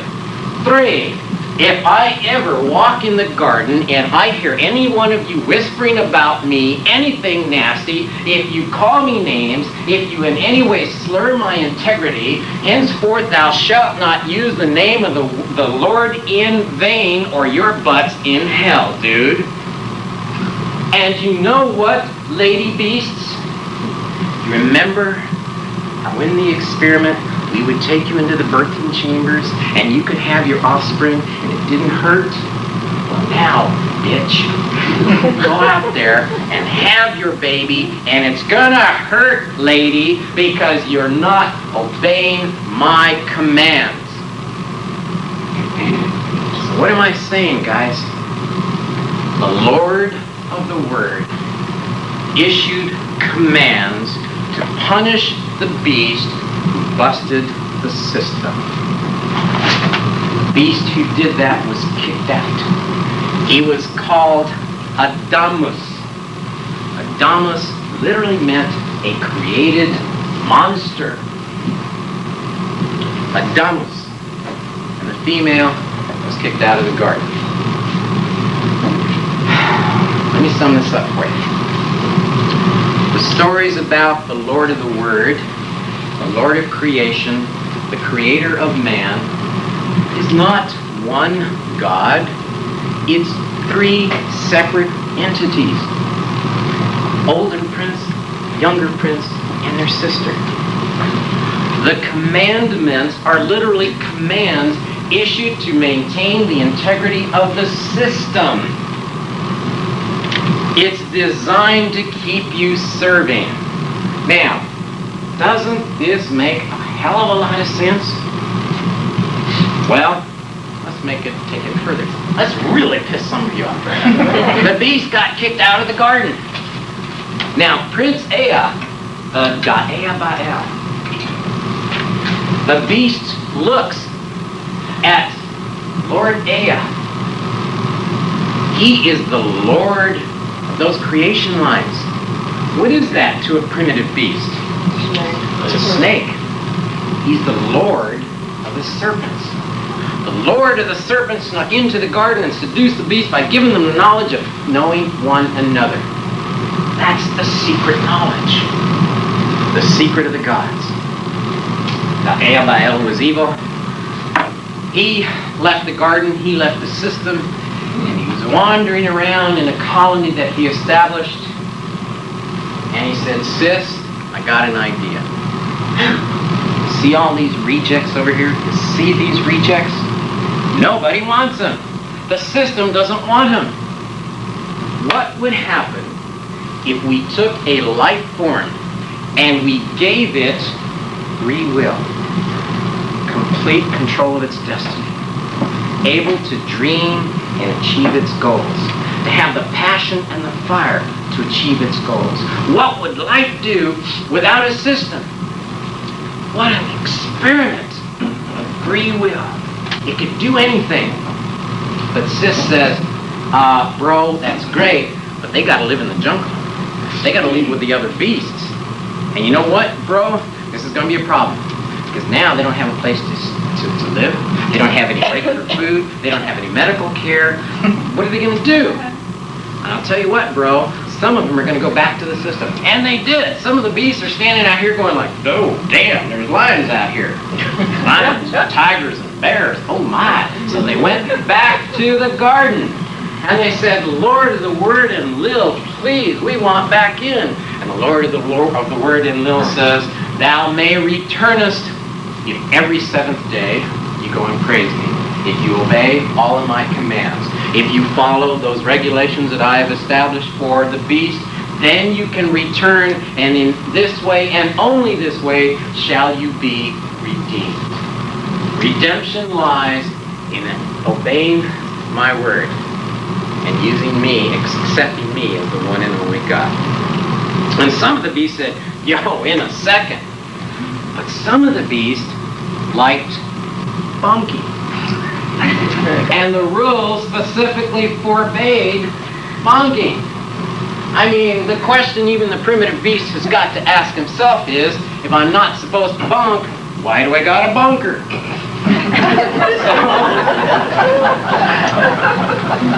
Prince Aya said, I got it. I know how to keep the beast from going back in the system. And I know how to fix the beast so that even if he does go back in the system, he's going to want to get back out. He's going to hate it inside the system. He's going to get frustrated. And I know how to do this. So he went to the beast. And remember, he's a genesis scientist. He took the DNA and he took that sexual stimulus response and he cranked it up and he cranked it up and he cranked it up and he cranked it up. So much that you know, to this day, the reject beasts think about bunking. According to a national report, the reject beast likes to bunk, or at least think about bunking, every 10 minutes. Did you know that?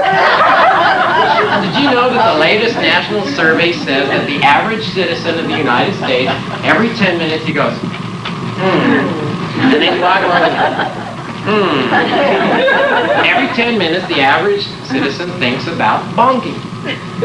And Prince Aya counted on it. What am I suggesting to you? I'm suggesting to you, you're a reject. You blew the experiment. You don't like the system. As a matter of fact, you'd rather bonk than work. You'd rather bonk than pay your taxes. You'd rather bonk than pledge allegiance. As a matter of fact, you'd rather bonk than almost anything. Now, some of you are going like, you too, huh?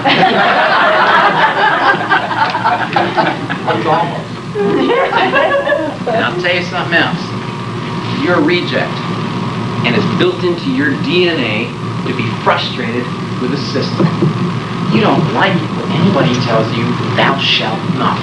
You don't care if it's your parents. You don't care if it's your husband. You don't care if it's the preacher in the pulpit. If it's the damn burning bush itself said, don't do it. You're going to want to go and do it. Because it's in your DNA. It is hardwired, guys. You wouldn't be in this workshop. You wouldn't be participating in any new philosophy, any new discipline, if you weren't a damn renegade reject. Renegade, dude. That's what you're here for. Now, there are some beasts who love the system. And when they retire, they get their gold watch, they get their little retirement home, they have their little boat so that they can go to the lake. They're very good at business, they're very religious, they're very conformity to the system. And this is not a criticism. Obviously, I'm a reject. I don't like the system and I love the funk. This is what happened. This is how we were created. This is what religion is about. They took this story and they twisted it.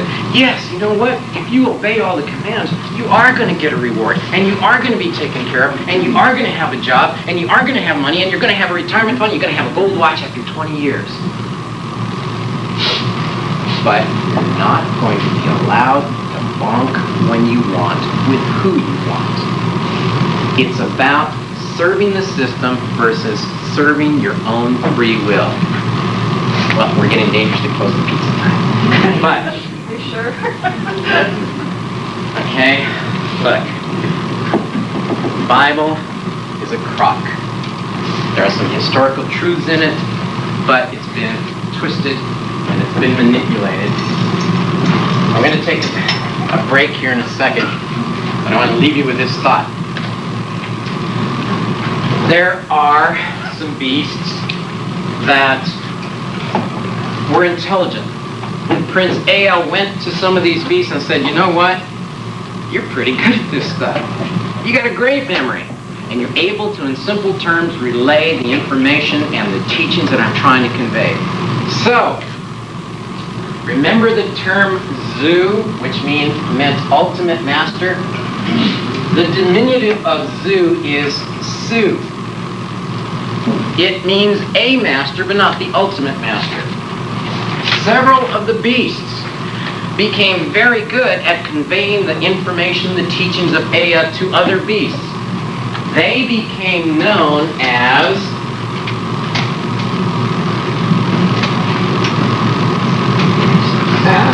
Easu, teachers who knew about the renegade way, who knew about busting up the system. Easu is the root for Iesu. Now, who is that? Jesus. Iesu. You're correct. Iesu is, as the one that we recognize, is Jesus. Please, look at the Bible. Look at the Dead Sea Scrolls and some of the new information they're getting. Jesus was a maverick. Jesus said, don't go into that damn church and pray like the Sadducees, the Pharisees, and the hypocrites. He said, go home, man. He said, go into your closet. He wanted to bust up the system. He went into the temple and went after the money changers. He was a renegade. He was pissed. He was against the system. He was an Easu. And he painted a target on his forehead, and he went out there and he was trying to speak to the masses, and what did they do? They nailed his butt to the cross. Tell me why I'm going to stop doing this on February the 1st of 96. Tell me why. I sure as hell ain't going to get nailed on the cross.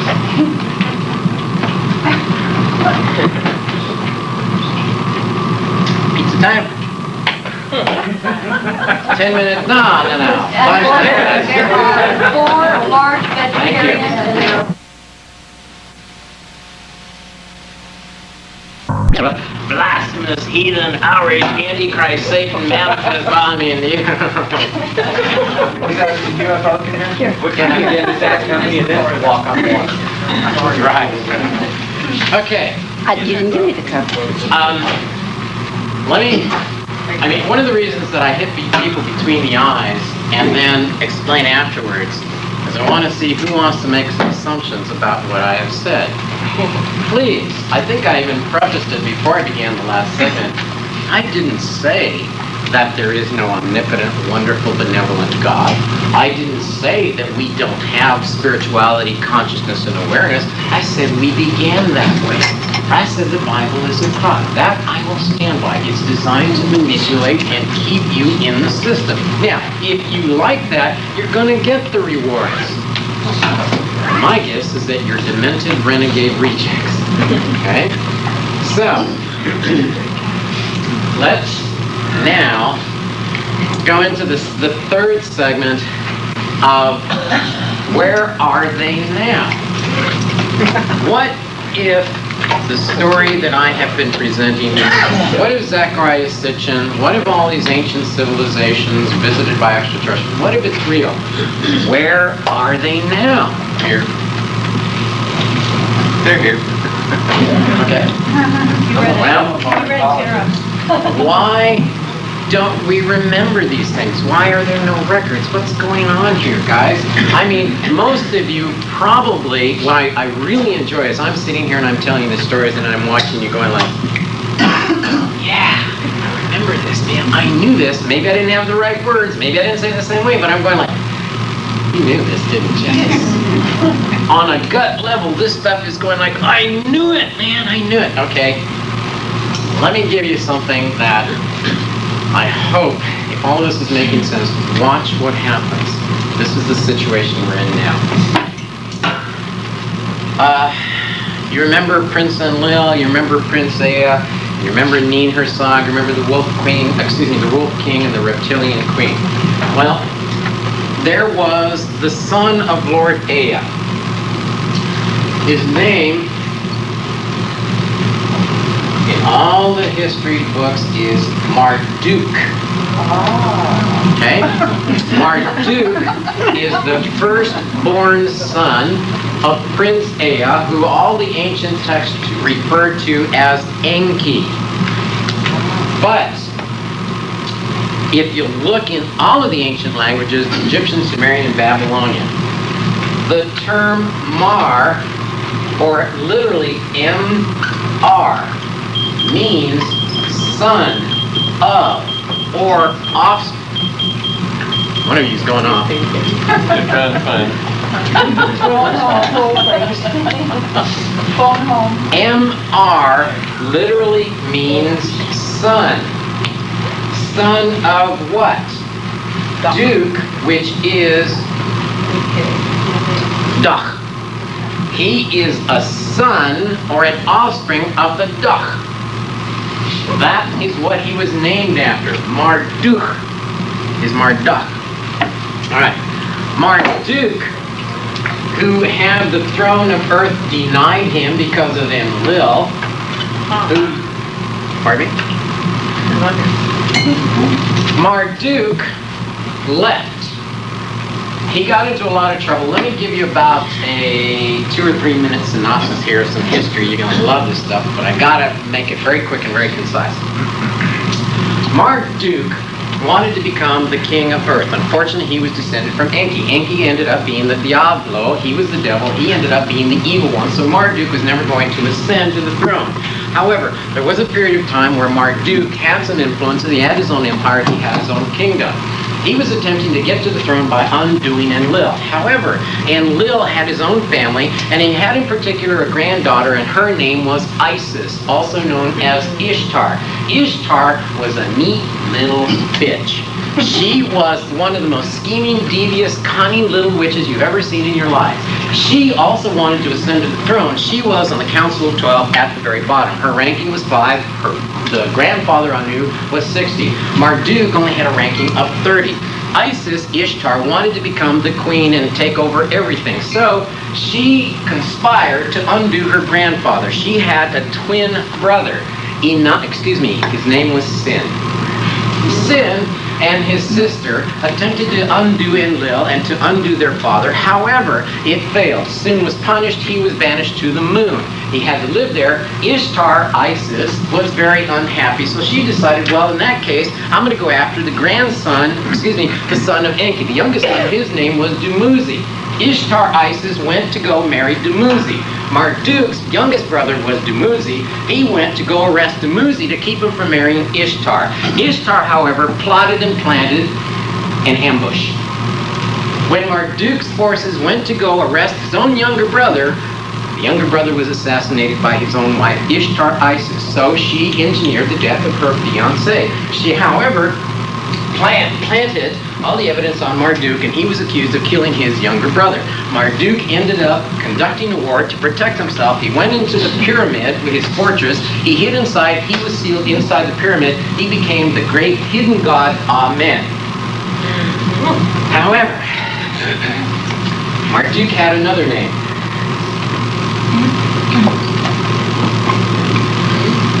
Amen-Ra. Okay?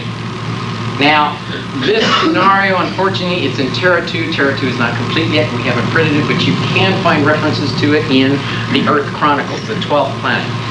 Ra-Marduk, also known as Amun-Ra, sealed up in the pyramid. He was able to escape. He fled into the heavens, and he promised, he vowed that someday he would come back. Ishtar, Isis, decided to go and seduce her grandfather, her grand uncle, Prince Ea. She went, she seduced him, she got him drunk, she stole the tablets of destiny. Brother Enlil and Prince Ea had to go and chase after Ishtar. They finally got her to give up the tablets. However, she vowed that she would someday come back and she would take over planet Earth and she would create her own empire. So she fled off into the heavens. When I hear that there is a force that is going to save mankind, we're going to rescue you and take you to paradise, and it's called the Ashtar Command. Bingo! In a moment, I absolutely know who's behind it and what's going to happen. Send me a postcard. Ra, what is crucial here, I gave you a really concise and probably confusing history, but I tell you, the history of the wolf people reads like a soap opera on steroids. You can't believe the stuff they get into. At any rate, Ra flees into the heavens. Now, how many of you have seen Stargate? Okay, you gotta see Stargate. Now, Ra comes back to planet Earth, and he gets rid of his dad, Prince Ea. He gets rid of Prince Enlil. He gets rid of Isis, Ishtar, Nin-Hursag. He gets rid of everybody. He cleans out the empire, and the only people that are allowed to stay are those who obey him and pledge allegiance to Ra.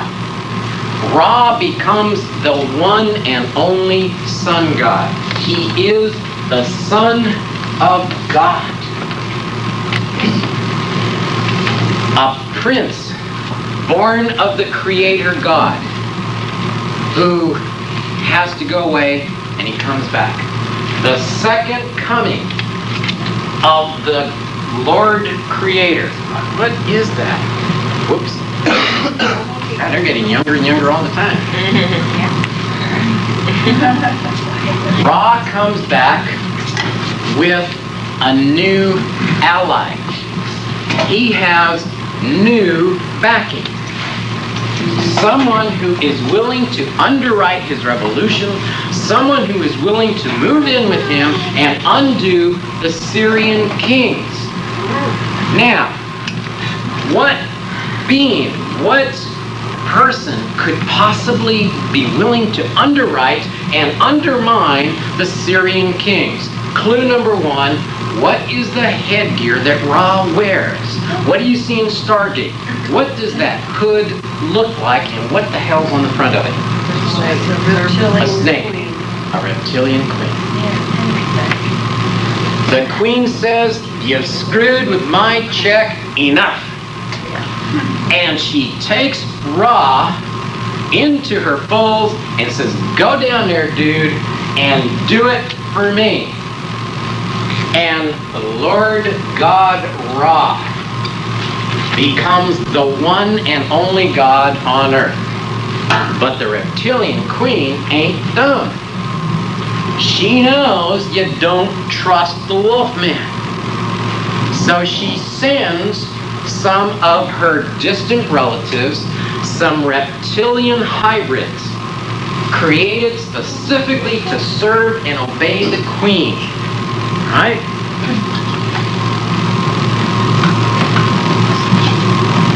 They are called Shetu. Little lizard hybrids who follow and obey the queen's command. Now, the Shetu hybrid beasts also were created to serve the system.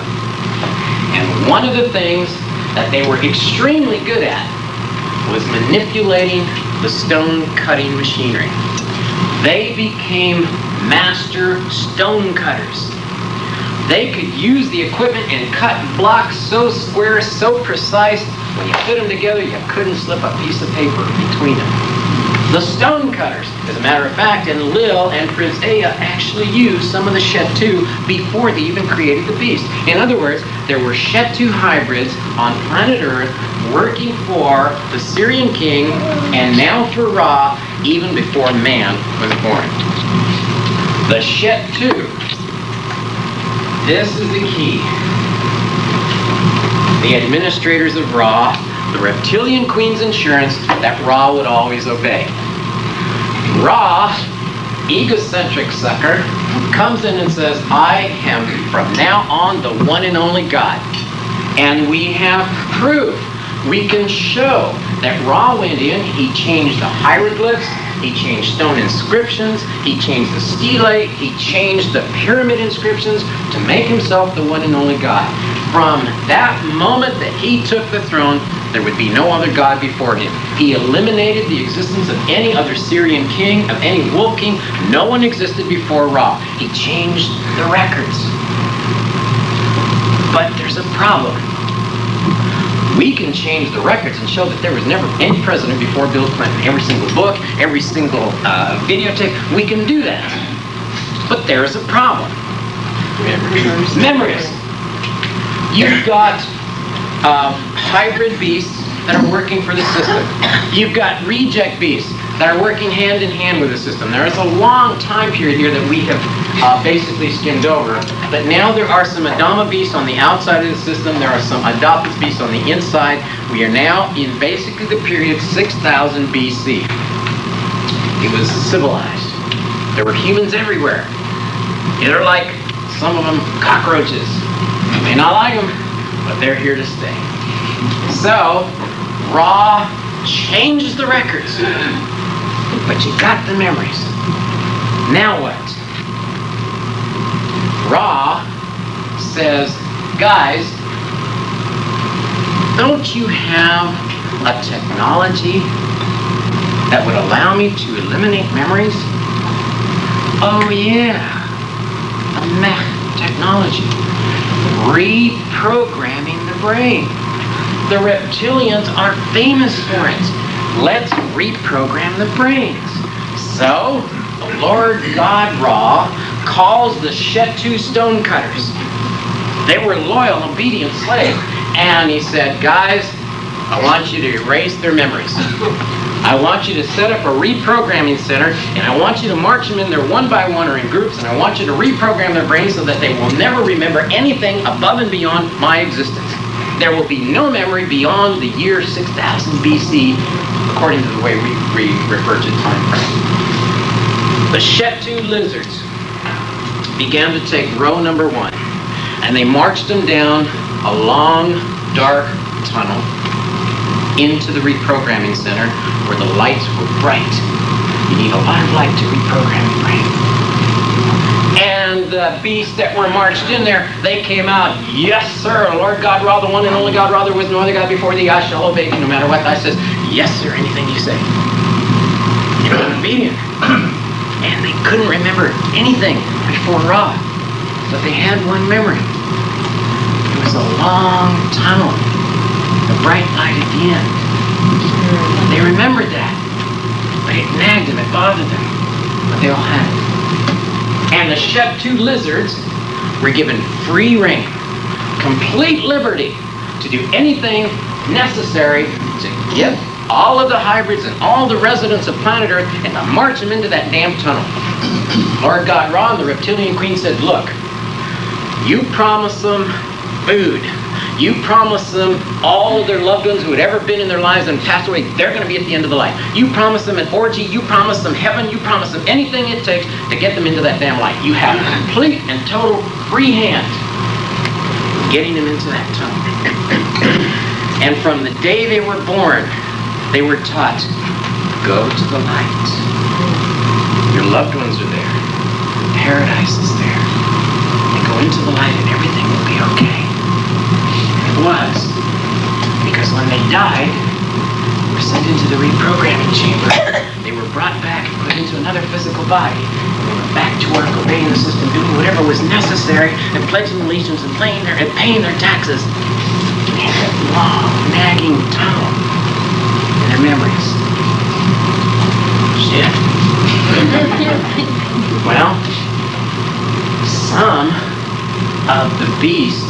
particularly, remember the Asu? The Asu said, oh man, all that stuff we learned from Prince Aya, man, we're going to lose it. We're going to lose it. Now what would you do if you knew that you were going to end up being forced into a programming center and you were going to be forced to be reprogrammed and you were going to forget, but you needed to somehow leave a memory job?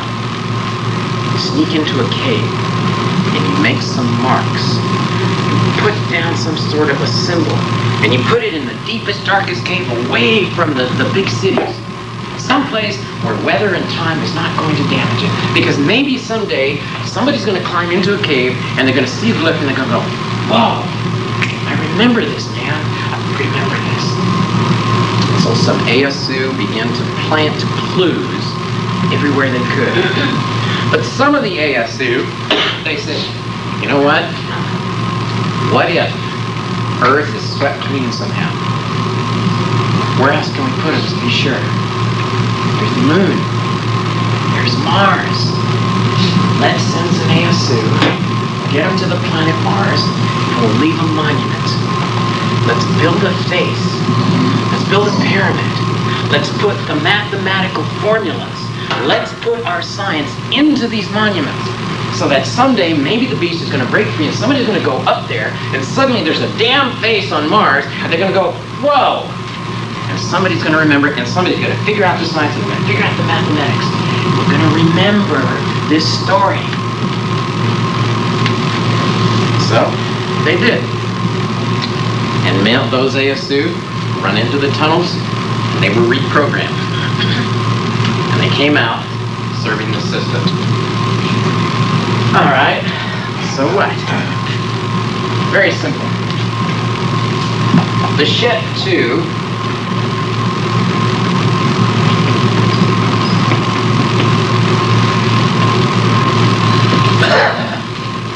were stonemasons. Well, what? Stonemasons. Stone cutters. That was their original assignment. But they were given free hand to do anything necessary to get the beast into that reprogramming center. All right. In time, the Shet 2 said, "Ra, thou once and only God who is dependent on us to do everything necessary, whom our Lord Queen said it's okay for you to be the king." Excuse me. We want it back. And they kicked out Lord Ra. But Ra had already figured out they're setting me up. So he said, who can I trust?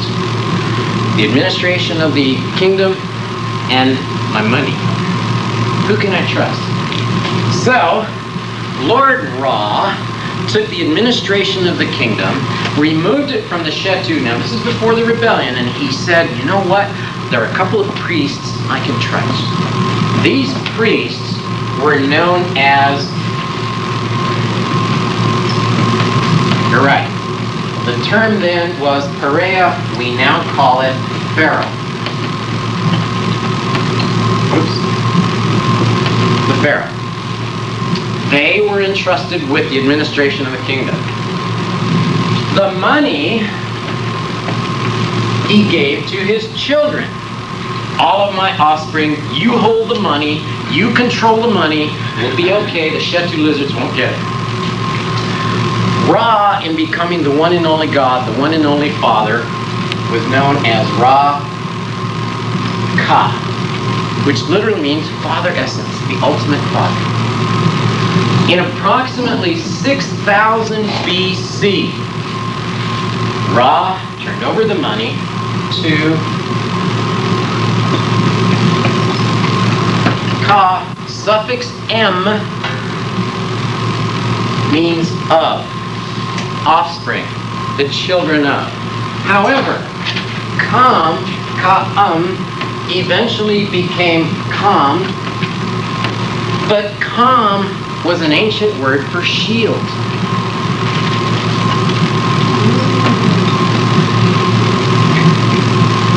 Okay? Now, I want you to watch this. It's a coincidence. The administration of the empire was turned over to the Zecharia, or the Raka pharaohs, and the wealth of the empire was given to the Ra-Khan, or the Ra's shield. In 6000 BC, the two most influential groups, the power groups, were the Raka pharaohs and the Ra's shields.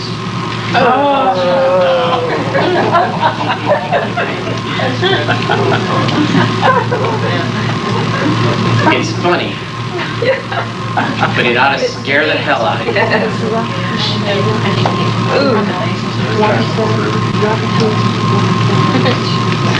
Could this be Raka pharaohs and Ra's shields in control of the money and the administration of the empire in 6000 BC, 8,000 years ago? And isn't it a coincidence that we now have Rockefellers and Ra's shields? Is that possible, Robert? I don't know. You check it out. All right. Let's try a couple more things on you here. Let's begin to develop who the Shetu are. The Shetu undid Ra. And in fact, they went after the Raka pharaohs and they went after the Ra shields and they reprogrammed most of them. Some of the Raka pharaohs and some of the Ra shields said, yo, dude, do them. I'll do anything you want. You leave me just my money and leave me alone. Some of them sold out. Now, Shetu became the government, the administrative government for the reptilians. Okay, the reptilian queens. Would it surprise you if Shetu, the Shetu government, is the root of the term shadow or the shadow government? Okay? Who are the Shetu? They were stone masons. But did you know that the secondary interpretation of Shetu is free? Remember, they have free hand, free liberty. They were the free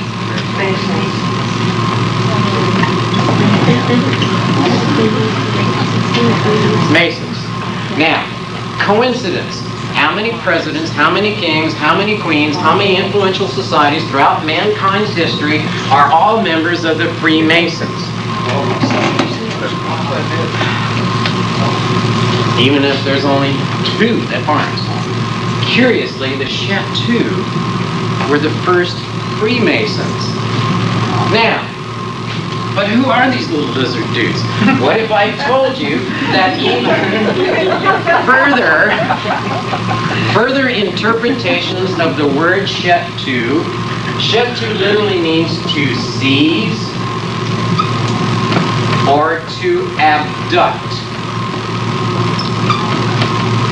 Now, try to imagine this. Little lizard hybrids. Take a lizard, put it on its hind legs. Very thin body. Long, thin arms and legs. But a dinosaur head, they seize, they abduct, they take you in, they reprogram you. They're the shadow government. They're everywhere you turn around. And you know what they look like? Graves. Oh my God.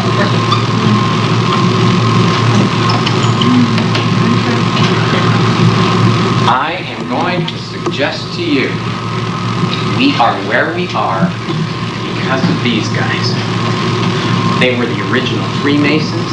They're the original shadow government. They're the ones that reprogram. They're the ones that abduct. They're the ones that seize. And I am really sorry, but when I hear stories about abductions by Greys, and it's all for some benevolent experiment to create some wondrous star being in the future, I'm sorry, that's a crock. That's the party line. You're supposed to believe that abductions are good. You're supposed to believe that going into the tunnel is good. Doesn't it bother you that everybody says, go into the light?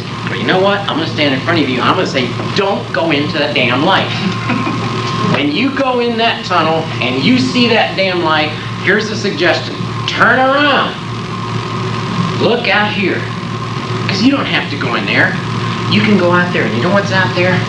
The universe and galaxies. And there's another light out there. You know what that light is? You. That's your light. That's the light you go into, man. It's your renegade, reject, bunk-loving light.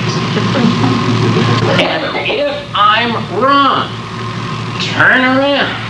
Go back into the light. Because if it is wondrous, if it is love, if it is benevolent, damn it, you'll still be there. Wow, cool, you're still here. In this next section, Robert's going to get a little bit spiritual and sum up what he's talked about in this presentation.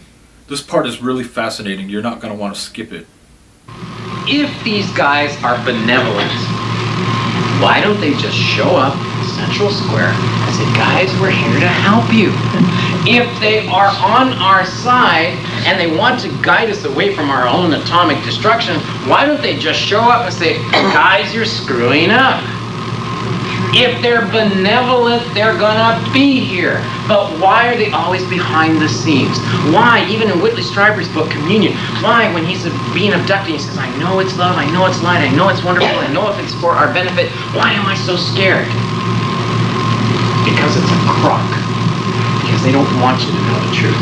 Because you're being programmed in schools, you're being programmed in churches, you're being programmed everywhere. Go into the damn light. Love and light and wonder and peace. I absolutely agree with you. I love it. But you know what? You're not going to achieve love and light and peace until you realize what they're selling. They're selling obedience to the light. Screw it. I'm going to suggest to you your light. One grand and harmonious universe. Wouldn't that be wonderful? Screw it. I don't want one grand harmonious universe, because that implies you and I and everybody, we got to think alike, we got to look alike, we got to do the same thing, we got to like the same thing. And so you know what? I don't want one harmonious universe. I want one universe for every single person in this room and anybody who wants one. I want billions and billions and billions of universes. You do whatever you want in your universe, because I'm going to do the same. And once in a while we're going to get together, we're going to dance, we're going to powwow, we're going to share, and then when it's over, I'm going home. I don't want one harmonious universe. I understand the premise, but it doesn't allow for an individual. So, I am the anathema of the New Age love and light, peace and brotherhood. You're not going to achieve... Look, if the light worked, and this is my opinion, I am sorry, my opinion, but if the light worked, if pure innocent love worked, why are babes, infants, suffering these horrendous abuses? Why are the first ones that get hurt the children? Why do nuns and priests wrapped in love and light, unconditional love and light, why are they the first ones killed on the front lines? If love and light worked, you could wrap yourself in the love, you could walk across the freeway over here and you wouldn't be touched. Well, here's a secret, guys. Light is simply sun. Prince Aya said, wrap yourself not in light, in enlightenment. The way to get across that freeway is to learn about cars and trucks and brakes in the traffic and wait for the stop sign, wait for it to say walk, and then you go. Because if you wrap yourself in this blind light and take a step, your ass is mush. Awareness, enlightenment, wisdom and knowledge. If wrapping yourself in the light would work, you could plop yourself down in a rattlesnake cage in a den and you never get bit. Sorry. Smart thing to do is to know which snake you can sleep next to. Don't be judgmental. I'm sorry. Judgmental means making a decision. And until you make a decision, you're not going to take control of your life. Now, here's going to piss some of you off. Some more? More. Don't go into the light. It's a trap. Go after your light. Make judgments. Trust your gut. It's okay to get pissed, and it's okay to hate. It is a valid emotion. It's okay to go, yuck, shit, I'm going this way. That's their universe. This is mine. My judgment, my gut says, I gotta do this. There is an experiment called free will, and it depends upon rejects. It depends upon renegades who are willing to follow their passion and say, screw it, it's a judgment call, I'm being judgmental. Screw Clinton, I don't care how nice he is, I'm going over here. On the other hand, pledge allegiance to Clinton, she'll have a job in civil service, and you'll never be a disgruntled postman. Am I making sense here? I'm asking you to make judgments. I'm asking you to trust your gut. What I am hoping happens here is you go, I remember that. I knew this. It's in your gut and it's been churning. But if this is a crock, when I'm saying it's a crock and I'm the Antichrist, hey, go for it. I'm sitting here telling you I'm on Prince Ea's side. I'm on the side of Da'ea Ba'el. I suppose that makes me diabolic. I like it. And I like to bump, and I like to break rules, and I don't mind screwing the government. As a matter of fact, I'm going to recommend ripping off the bank. Wouldn't that be great? Tell me you haven't thought about pulling the bank down. Lie to me and tell me you haven't thought, wouldn't that be great? Guys, you're just like me. We're rejects. We don't like the system. We've been reprogrammed, and these guys are in charge. And they're still here. We had a question. I have a comment. You have a comment? A very important comment. Okay. You said do not go to the light. Yes. Well, there are 3 books. It's by Bob Monroe with the Monroe Institute of Applied Sciences in Virginia. He took 35 years or almost 40 years of his research out of the body. He never went to the light. Never. He found his lights out there. He found himself, pieces of himself. So now what you're saying is really making sense. Well, I hope so, because you know what? I mean, doesn't it bother you that everybody says, go to the light? But I'm also going to tell you that some people who go to the light are going to have wondrous experiences. As a matter of fact, I know 2 individuals who said they've been abducted by grays, and it was marvelous. It was wonderful. And you know what? If this person, one of us, goes into the light and is sent back, and she's programmed to tell us it's a great thing, that's the point. Trying to do anything they can to get us into the light, to allow for the abductions, to permit the grays who are being sold. Now, if it works for you, it's okay. But I'm suggesting there's a trap. And if there really were benevolent ETs out there, why aren't they in our living rooms and on TV helping us? Why are they always hidden? Why is the government trying to say there's no such thing as a UFO? When what we should be asking is, who are they and what are they doing here? That's what's crucial. And they're saying no such thing as ETs, and some of them are benevolent and some of them are... Well, look, yeah, there are some good guys. There are a hell of a lot of bad guys. And these guys are the ones that are trying to keep the system going, and they're trying to keep us under control. And every once in a while,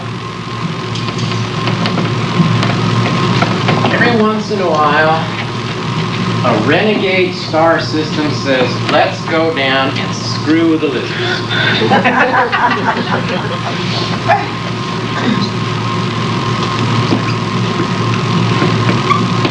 Remember Balea. This means Lord. Lord Ea. fled. He said, screw it. My son came in, he kicked me out. My brother kicked me out. My dad's upset with me. Planets and worlds, the reptilian creed. I mean, I think I've got it bad because I work against a lot of systems, but man, he took on worlds, he took on empires, he took on a galaxy. And he said, I've had it. So he fled to another star system. He found a fledgling star system, barely a few billion years old. That's nothing. And he took over the system and he said, all right, here's the rule. One rule. There are no rules.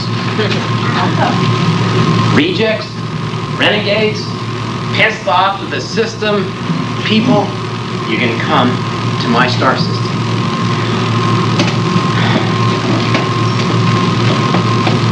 Tesh means a gathering place. It is, actually literally means a holy place, like a church.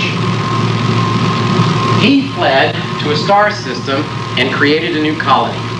It was called Balea Tesh.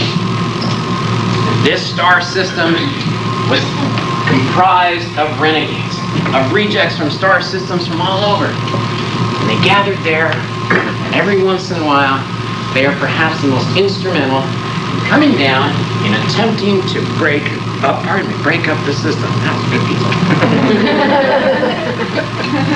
The star system Baleatish.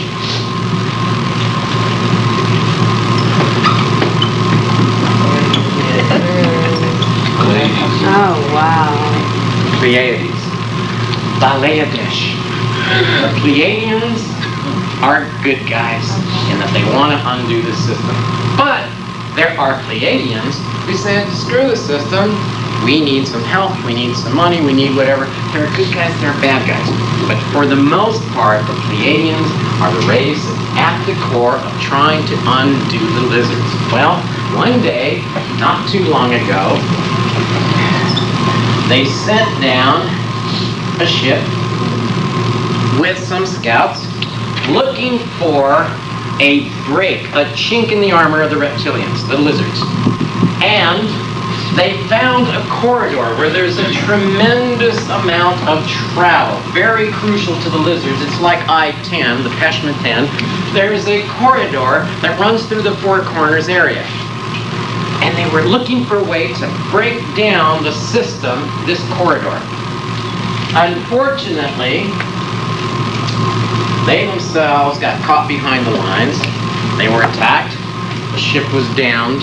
It crashed in approximately the Four Corners area of Utah, New Mexico, Colorado, and Arizona.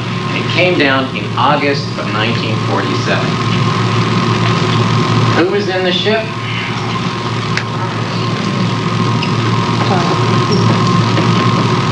Sorry. What did it look like? I'll answer that in a moment. What I am suggesting to you overall, if you were raw and got kicked out, would you want to come back? If you were in Lil and got kicked out, would you want to come back? Do you think the wolf people want to come back from Sirius and take over the solar system? The reptilian queen constantly has those who want to undo her. Do you think the lizards might turn on her? I'm suggesting this to you, that there is a war on right now for planet Earth. We happen to be the guardians and the tenders of planet Earth. It is our task to go along with the prize. And it is absolutely necessary that when you fight over the farm, you do not disturb the beast who maintains the farm. You must not allow the beast to witness the wars. You must not allow him to be disturbed. You must not break the system or the farm. There is a war, and we are the prize. And the one, here is something I'm going to leave you with this, and then I'll answer about the Star Wars. We'll go to questions and answers. Lord Ea, when he finally fled to the Pleiades, Baleatesh, he said, you know what, man? I gotta give it a shot. I gotta do something. I have a beast who is not aware, who doesn't have a soul, who doesn't have the consciousness. He's a beast. Why can't I get that last little spark, that fire, that passion that would really make him an independent free will being? And so, he couldn't come up with something until one day, He's approached. He's approached by beings from another planet, from another galaxy. And in that galaxy, there is no system. These beings had, in their evolution, left the need for a physical body. They had learned to use internal energy. They had learned to use their internal essence to climb the mountain. They didn't need a boat. They didn't need a ship. They didn't need steps. They were able to use their own energy. And as they used more and more internal energy, they needed less and less density. The Syrians and the reptilians said, screw using my internal energy, let's just build a damn escalator. So, these beings from another galaxy take the evolutionary formula and plug in a bird. A humanoid bird. And as they evolved, these beings lost their density. They lost their need for a physical body. But you know what? They liked funky. So, for courtship purposes, they retained their wings. But in the dark, when there's no sunlight, the energy beings glowed.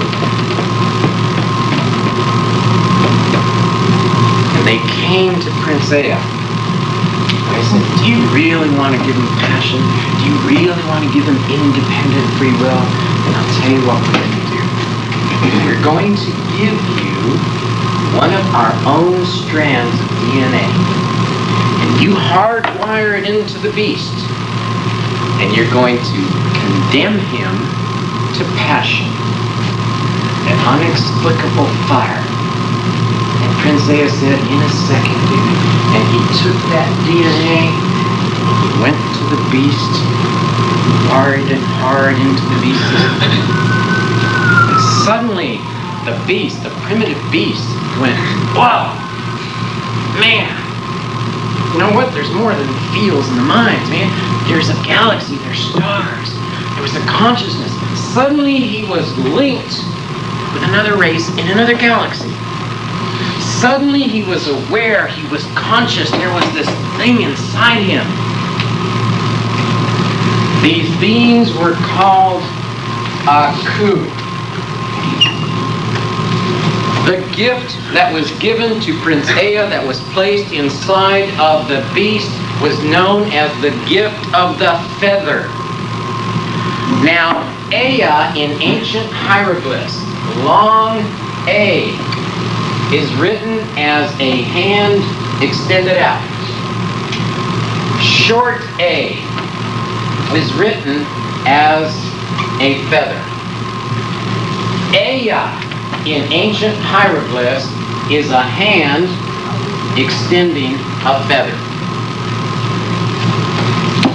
The gift of the feather was that strand, that filament of DNA that makes you go, wow!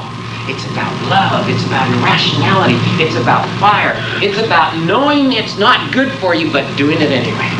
Because your fire wants you to do that. The Aku said, Prince Ea, please let your beasts know this. We're going to include a hardwired clue into this strand of DNA so that they will know, because they've never experienced it, you're going to know how and when you're in touch with your passion. When you're one with your fire, here's what's going to happen to the beast. He's going to see feathers. They're going to manifest in front of him. He's going to dream about feathered beings. He's going to have feathered beings in his life. Birds will fly in. Suddenly the feather is going to become a crucial part of his existence. And people who are one with their fire, one with their passion, they have dreams. And they go, whoa, an Indian guide. No. It's not cool. But what we on this planet recognize as a person constantly wrapped in his feathers is an Indian. It's not correct. It's an Aku. The gift of the feather is this. When you're one with your fire, feathers are going to fall out of the sky. You're going to dream about feathered beings. Birds are going to appear. Feathers are going to appear in the middle of your living room floor. Feathers will be everywhere. It is the Aku. Now remember, the K sounds like a G. Aku. They became known as Lord Ea's lords. Prince Ea's title was Enki, Lord of Earth. Lord Ea's lords were the Enki elves.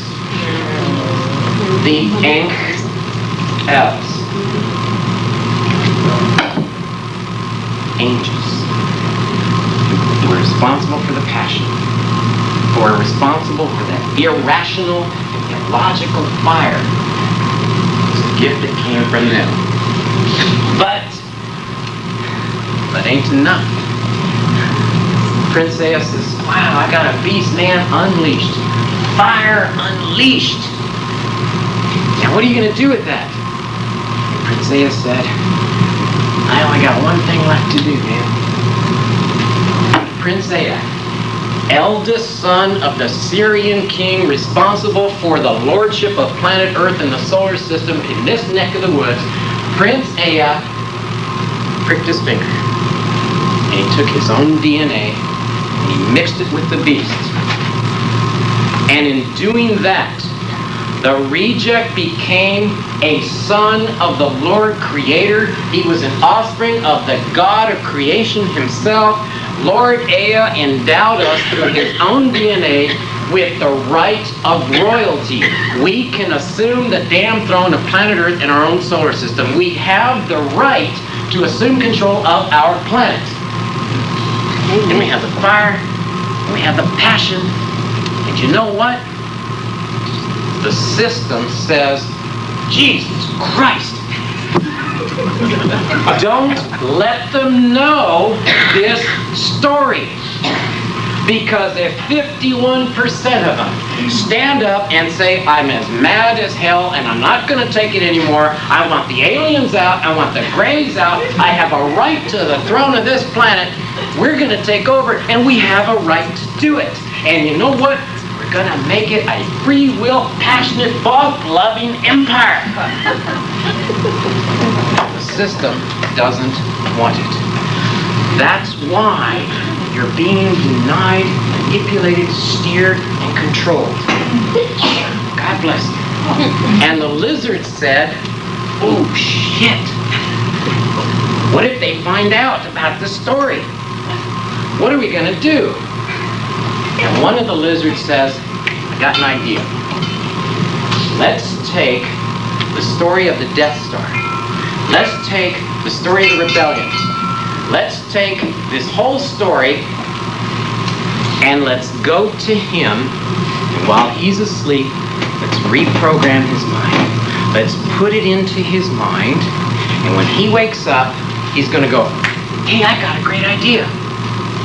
I've got an idea. And his name is Stephen. And Stephen creates a movie. And he builds a Death Star. And he builds on the screen the rebel story. And then one day, some maverick Indian goes, hey, listen to this story. And he jumps up, whoa, wait a minute. I made that up. It came to me in a dream. I made the damn thing up. It's my story. No. That was planted. And I'm going to plant in her mind the story of minotaurs and unicorns, and you write the book. And then when somebody says, unicorns are real, and the minotaur was real, and she says, no, wait a minute. I made it up. I made it up, guys. No. You will reprogram. So here's what I'm going to suggest to you. It's the very same thing I started with last night. Myth is reality. History is fabrication. Churches are a crock. The Bible is a crock. You've been lied to, you've been deceived, you've been manipulated. Go to the damn light. You're going to be reprogrammed. You're going to come back and you're going to pay your taxes faithfully and loyally every single day. You're going to pledge allegiance. You're going to get your watch after 20 years. This is all a crock. But here's my saving grace. I believe with all my heart and soul, with that damn irrational fire, that some of you know what I'm telling you. It's got to be reverberating inside your bones, going like, oh, I knew it. I knew I had a reason to believe in unicorns. I knew I liked the Minotaur and legends, and I knew Disney was right when he built the story of the Beauty and the Beast, and I love Star Wars because I remember it. Am I making any sense, guys? Good. Because we've been lied to. Because we've had our own world, our lives taken away from us. We're not in control of our lives, guys. That is why we go after New Age philosophies. That is why we go to workshops. That's why we're always seeking and looking with valid intent. And there are some good teachers out there, and they address minor little points here and there. And I don't disagree with them. I think they're right. But you know what I'm going to suggest is crucial? We need to know this whole story so that we can reclaim our planet and reclaim our lives. Now tell me why I'm going to quit on February the 1st of 96. Why? It would be a year since you started. February the 1st of 96. With the candy. Okay. Today's I hope I'm making some sense. I hope it fits.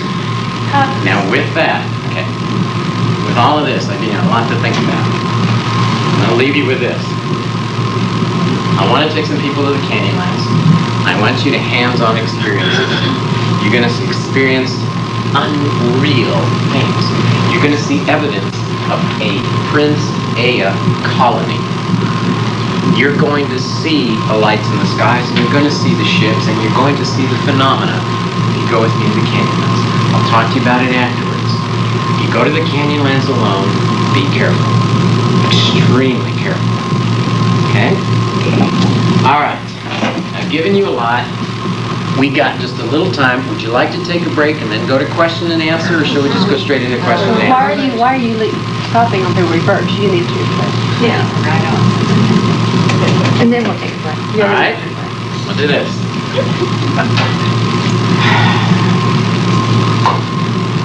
Who said, or who earlier said, I think you call me, how many times am I called the Antichrist? Devil worshiper? In a strict sense? Yeah, I'm on the devil's side. I'm the one that they call the devil. God, in a second, I'm on the other side. Commandments? There are plenty of them out there just waiting to be broke. Begging to be broke. Am I anti-God? Anti-God in the Bible, yes. Am I anti-system? In a second. I advocate crime? Absolutely. Do I advocate dementia? Perversion? Pleasure? Sure. If that's your calling. My phones are tapped. I've been shot several times. I've had cars explode from out from under me. I have been chased, yes, by the FBI and others. I have had all kinds of difficulties. I'm very good at playing the game, but I tell you what, I want to stay alive. I don't want to end up in jail. I don't want to end up doing anything. What I need to do is this. I need to go to Seattle. I need to go to Portland, San Francisco, Las Vegas, Phoenix. I need to go to Houston, Texas, and I need to find some severely demented people. If this makes any sense to you, you know what you got to do? You've got to find a way to get me back here before February the 1st of 96, and then we're going to take it even further. We're going to find out what we can do to the system. We're going to find out how we can unlock some of these memories. But I also need you to go to the Canyonlands with me. Now, if I can find a handful of people in Houston who say, look, we need to bring him back, we need to do some more workshops, and then if some of you are willing to go to the Canyonlands with me, willing to go to Australia, willing to go to New Zealand, I'll take you, I'll show you how to be a shaman, I'll show you some secrets of being a shaman. Prince Aya's knowledge is waiting, but this is not a success course. Your friends, relatives, and your loved ones are going to go, what happened to you, man? What did that guy do to you? Richard's wife is convinced I'm Satan because I took him away from her. BS bullshit. I gave him an opportunity to become himself.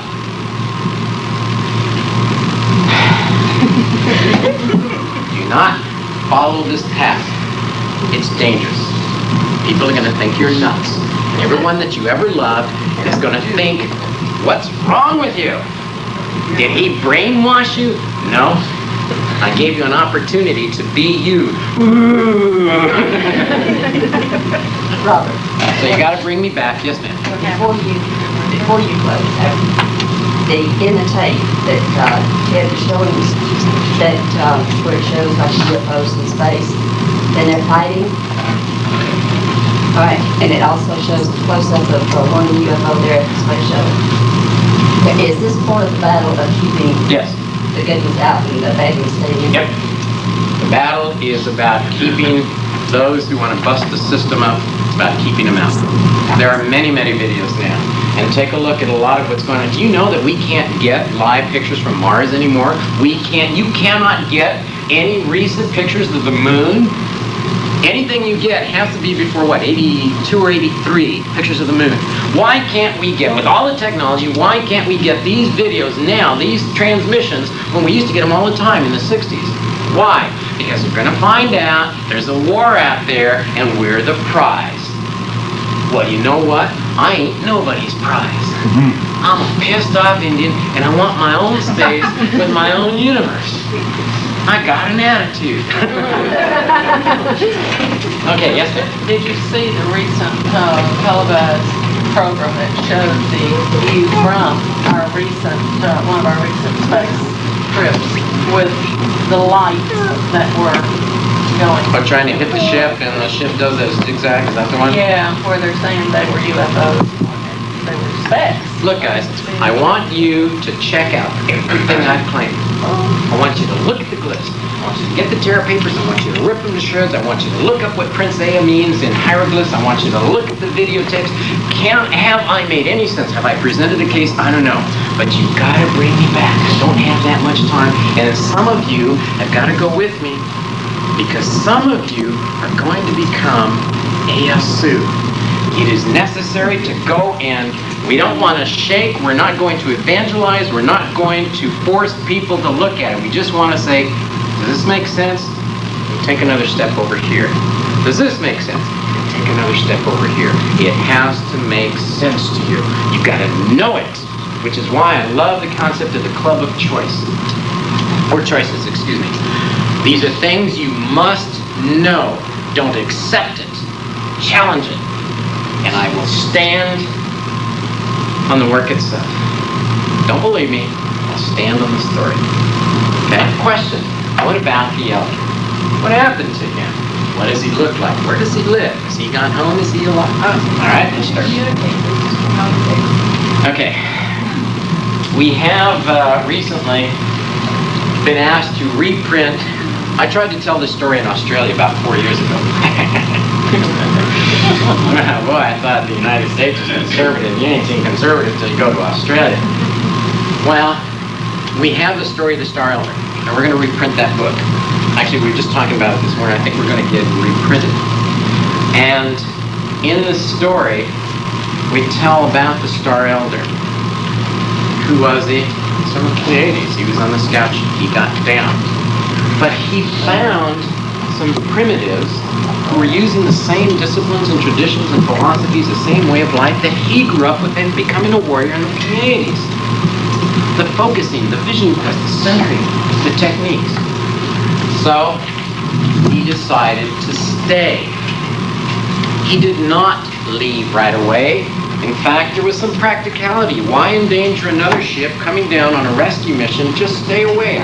I'm okay with these savages. And they began to trade.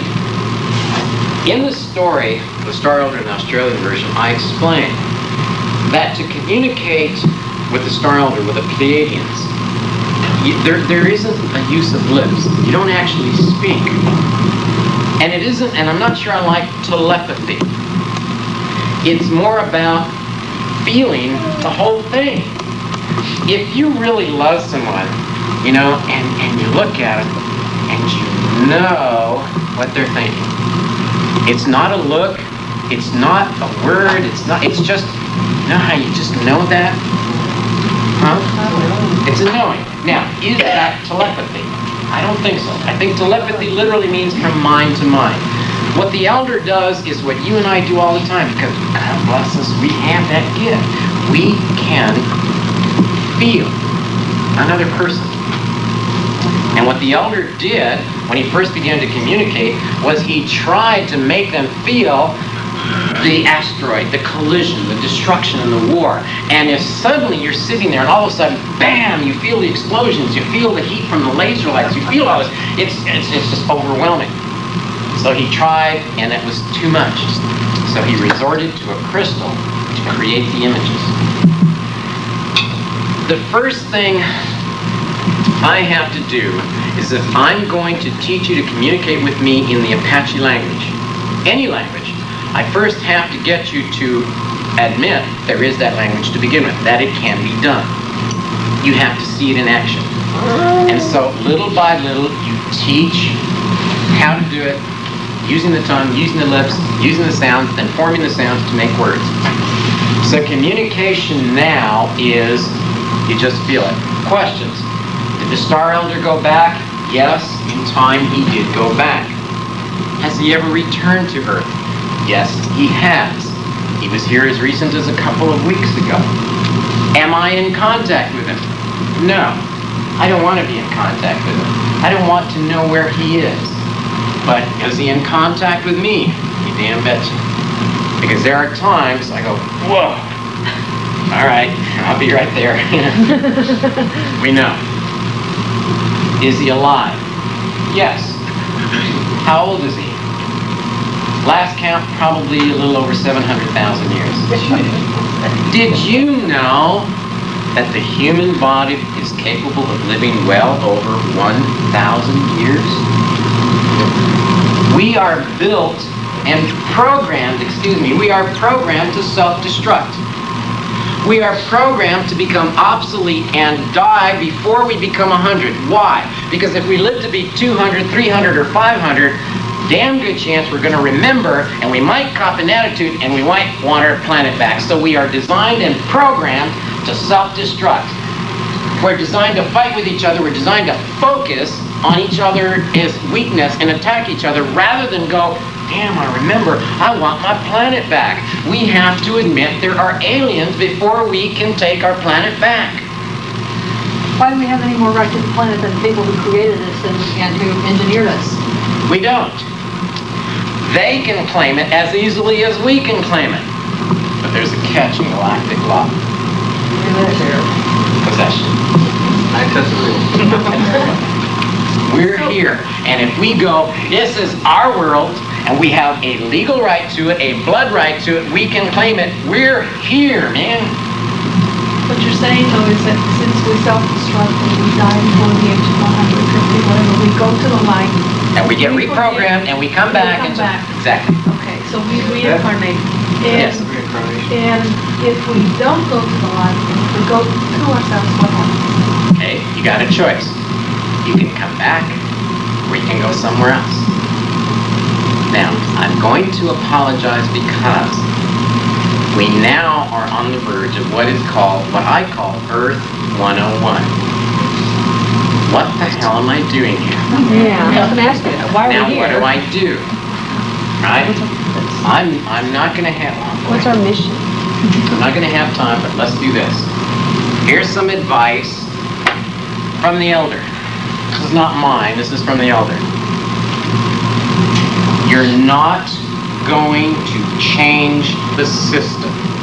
You're not going to go into a court of law, and you're not going to make a difference. If you make a difference, it's going to last 10 years max.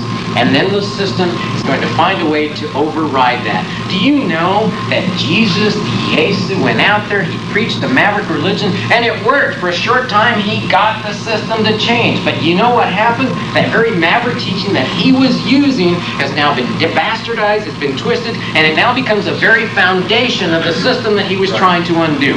The very system took his maverick teachings and twisted it around. So you know what? You're not going to change the system. There's only one thing you can change. You. You're not going to destroy the system. Even if you could, There are billions and billions of systems waiting to step in. You could kill the reptilian queen, and there are 1,000 million queens waiting behind her. You could undo the Syrian kings, and there's 1,000 Syrian kings waiting. Guys, we're not going to undo the system. We're not going to destroy it. The only thing that we can do is carve out a little niche for ourselves. And that's what it's about. Your task is not to save the world. Your task is to save you. If you go looking for salvation out there, whether it be God, a religion, a bank, or a savior. A bank? The answer, tell me you don't know this, isn't out there. The answer's in there. You know this story. All I'm doing is going ding ding ding. Remember this? I'm hoping you do. Tell me you don't know. The answer is not out there. Salvation is not out there. God is not out there. God is Prince Aya and Lord Enlil and the sister. That's what God is. February 1st. Yeah, what happens February 1st. Ka, ultimate male essence. Lord Creator, Lord Father. Hot, or dental T. This is a sound, a G. This is God. God. The term God literally means a male essence. There is no God. It's a title, man. It's a title. How can you blaspheme the name of God when you say, God damn it? You didn't. You used the title. Alright? I hope I'm making sense. Alright. Go after you. What did the Star Elder look like? If he was walking the streets of Houston and he was in the mall, you might look at him and go like, oh, it's a strange little dude. And then you keep on going. It's only if you stopped and looked at him very carefully, you might begin to pick up those subtle little differences. How many of you know what an owl looks like? Okay. How many of you know what a great horned owl looks like? How many of you know what a small spotted owl looks like? In other words, what I'm trying to say is, generally I think we all know what an owl looks like, but it takes a real expert to be able to pick out the different species of owls. We're all real good at picking out the humanoids, but it takes a real expert to pick out the species of humanoids known as gray hybrids, Canadian hybrids. In other words, they're still here, and they're walking around, and some of them are not reprogrammed, and some of them know exactly what's going on. We don't recognize them as one of them. We recognize them as one of us. But the problem is that we are one of them. Okay? Questions? Actually, I think we better wrap it up. One question. Yes, ma'am. I don't know if you addressed it or not. Would you talk to us about the mobile phone? You're so good at this. You're really good. What Okay. else are you going to do after February 1st? Okay. Why do you keep avoiding that? Why do you... Period. Why is that avoiding? What is the question you're answering? Okay. We are an electronic biochemical being. Effectively, we are nothing but a little light. We are a ball of energy. We, each one of us, vibrate at a different frequency. We all vibrate within a certain realm. However, as we said last night, your brain waves, your mind functions on a specific frequency. Right? Every time you have a thought, a brainwave goes out there at a certain frequency. Telepathy is when another brainwave comes into your mind. That's psychic ability. That's telepathy. You can receive as well as you can send. Now, the lizard hybrids, the Shetu said, we've got to put a collar on the beast. We've got to control him. Well, how do you do that? you can implant in the head, behind the ear, in the nasal passages, some sort of a tiny little metal implant that gives off a tiny little frequency wave that is on the same frequency as this brain, and you can influence him. The only way we're going to plant a dream in Stephen's mind is we've got to send a wave into his head at the same frequency that he transmits. So, let's plant something behind his ear. Then we can control his thoughts, and we can monitor his thoughts. But the beast is now beginning to get wiser. Whoops. He's not going to accept an implant in his ear. He's not going to accept a chip in his cheek, man. Have you heard that one? Little tiny chips they're going to put in the cheek. They're doing it in Australia. They put a little tiny chip in a dog's cheek. It carries all of the history of the dog, the medical history, who he lives with, what his address is, what his name is. Now they want to do it to human beings. That way, you will never lose your child. If anyone ever gets lost, all they have to do is scan your cheek. They'll know who you are, what your social security number is, what your employment is. They can track you with the damn chip. Well, the beast is going, dude, you ain't putting no monitor, no chip in my head. So, the lizard says, well, maybe we could put something around his neck. No way, dude. I ain't wearing that around my neck. So one of the lizards, God, they're brilliant. They're so devious. They said, you know what? I got an idea. We can't implant him, and we can't tag him. I know what let's do.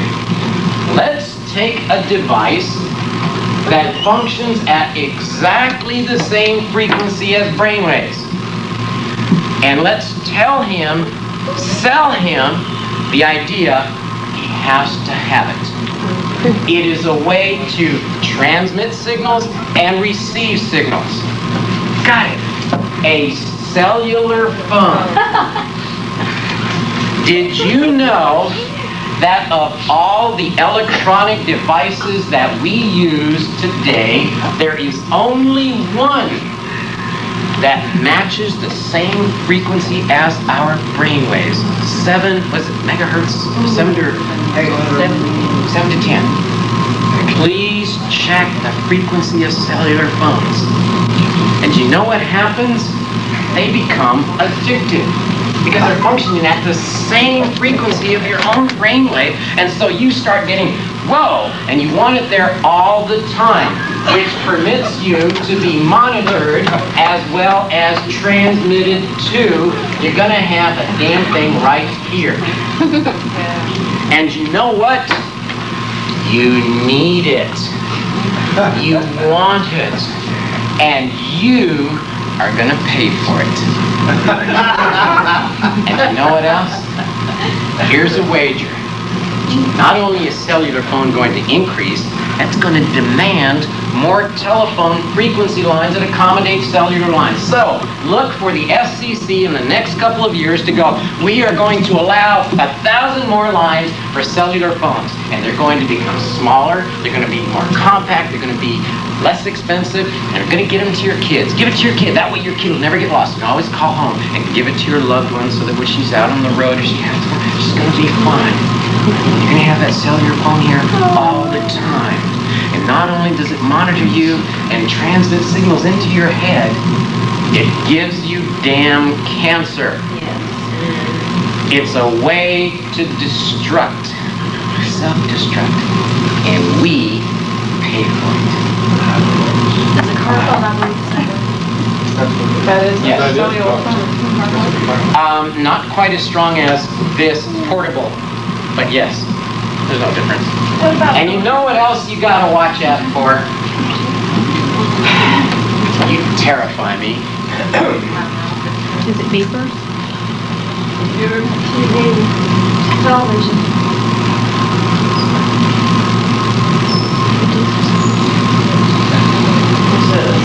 These huge electrical towers that blanket the earth. And the purpose of the towers is to fill the atmosphere with an electronic blanket that cannot be pierced. So that the Pleiadians want to go, zap, you're going to remember, you're going to become an ASU. You've got too much electrical noise going on around you. This is serving to create a blanket to dull and nullify your senses. As a matter of fact, this town scares me. I've never seen so many of them damn towers in any one town. And you talk about the ones with the black and white on the train. Talking about microwave. Microwaves. And the whole point is to make you go, wow, it feels heavy here today. Wow. Don't get excited. Don't get pissed. Just maintain and you're in a cloud. That scares me as much as that. It's all about maintaining a system.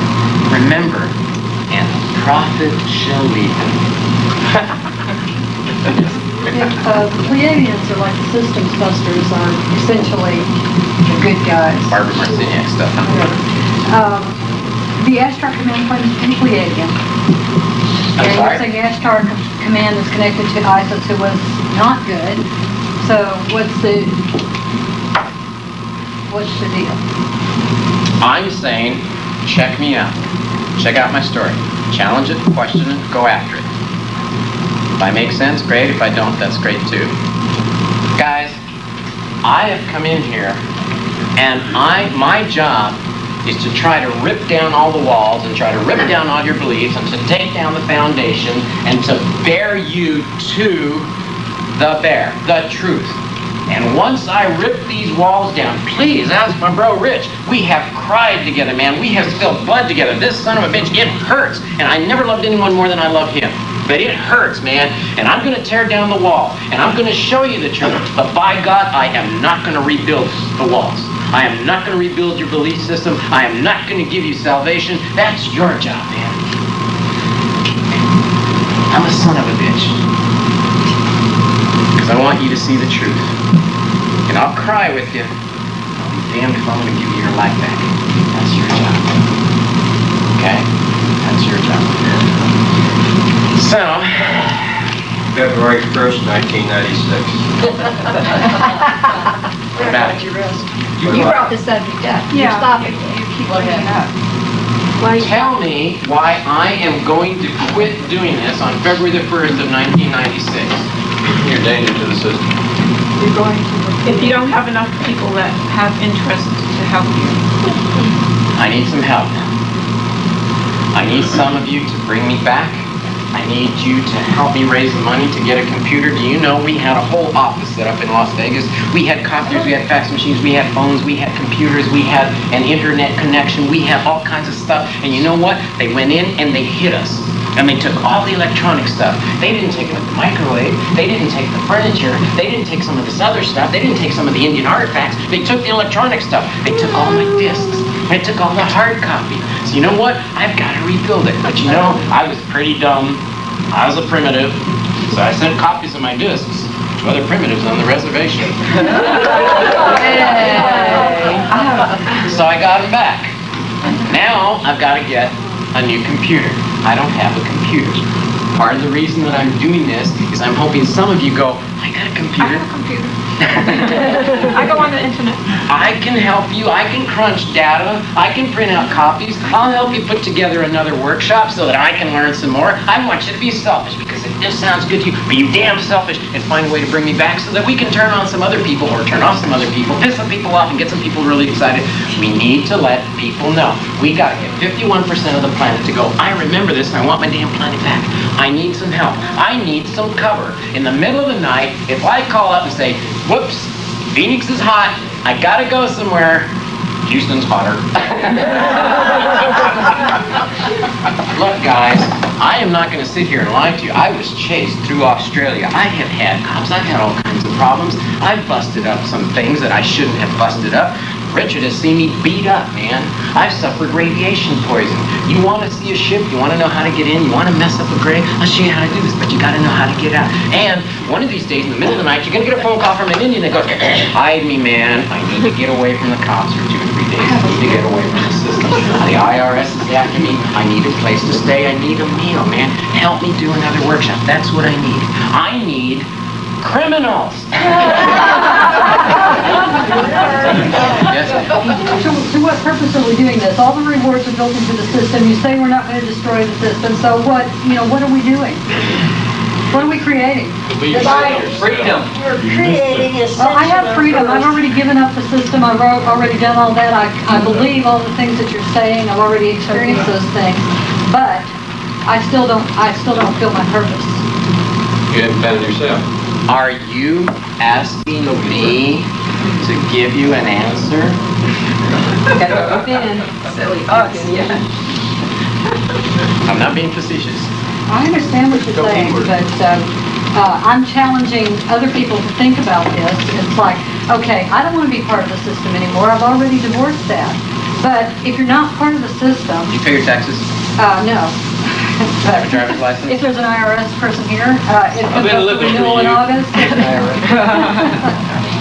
If it comes up for renewal in August, no. Okay. Now the question is, what do you do? You know what my answer is? What do you want to do? Oh, hell, I got freedom. Oh, damn it. I got to decide what I want to do for myself. But it's hardwired into us to want to serve. You've already said that. You've stated it's No, hardwired into us. no. It's not hardwired. That's what you said. No, ma'am. What I said was you're programmed to serve. You're not hardwired. You're hardwired to bunk. You're hardwired to be a renegade. You're hardwired to be passionate. You're not hardwired to serve. Is that correct? You're programmed to serve. There is a difference. Then why is service such a passion? With every person in this room, you ask them what they want to do. Why is it such a passion? You're all programmed? You're programmed to serve. But there is a dangerously close impulse to care. There's a difference between serving someone and caring for someone. I think it's referred to as like codependency. I serve you, you serve me. I'm loyal to you, you're loyal to me. I love this unconditional love, BS. Oh, unconditional love. But you gotta live with me, and you gotta be loyal to me, and you gotta be faithful to me, and you gotta do what I want you to do, and you gotta be with me 90 days a week, 7 days a week. Unconditional love says, go when you want, come back when you want, I'll love you no matter wherever you go. Right. That's unconditional love. But if you go, you better be here Friday night or I don't love you anymore, that's conditional love. Unconditional love is no marriage license. Unconditional love says, I'll live here and you can go over there if you want. I trust you to go be with her. I go trust you to be with him. That's unconditional love. I understand that. I'm talking about service. You're up there serving us right now. No, man.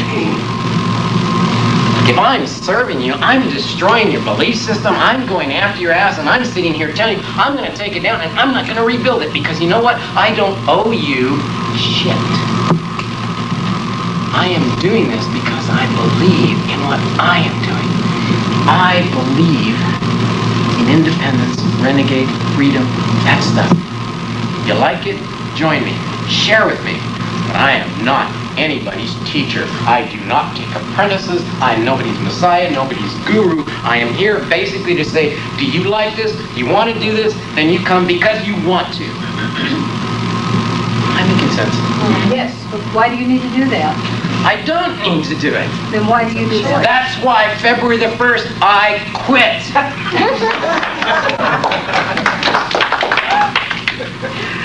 I'm sure most of you understand. I don't need to. I'm not serving anybody. I'm pissed. I got an attitude. I'm after the system. I'm after criminals, demented renegades who love to bump. God damn it.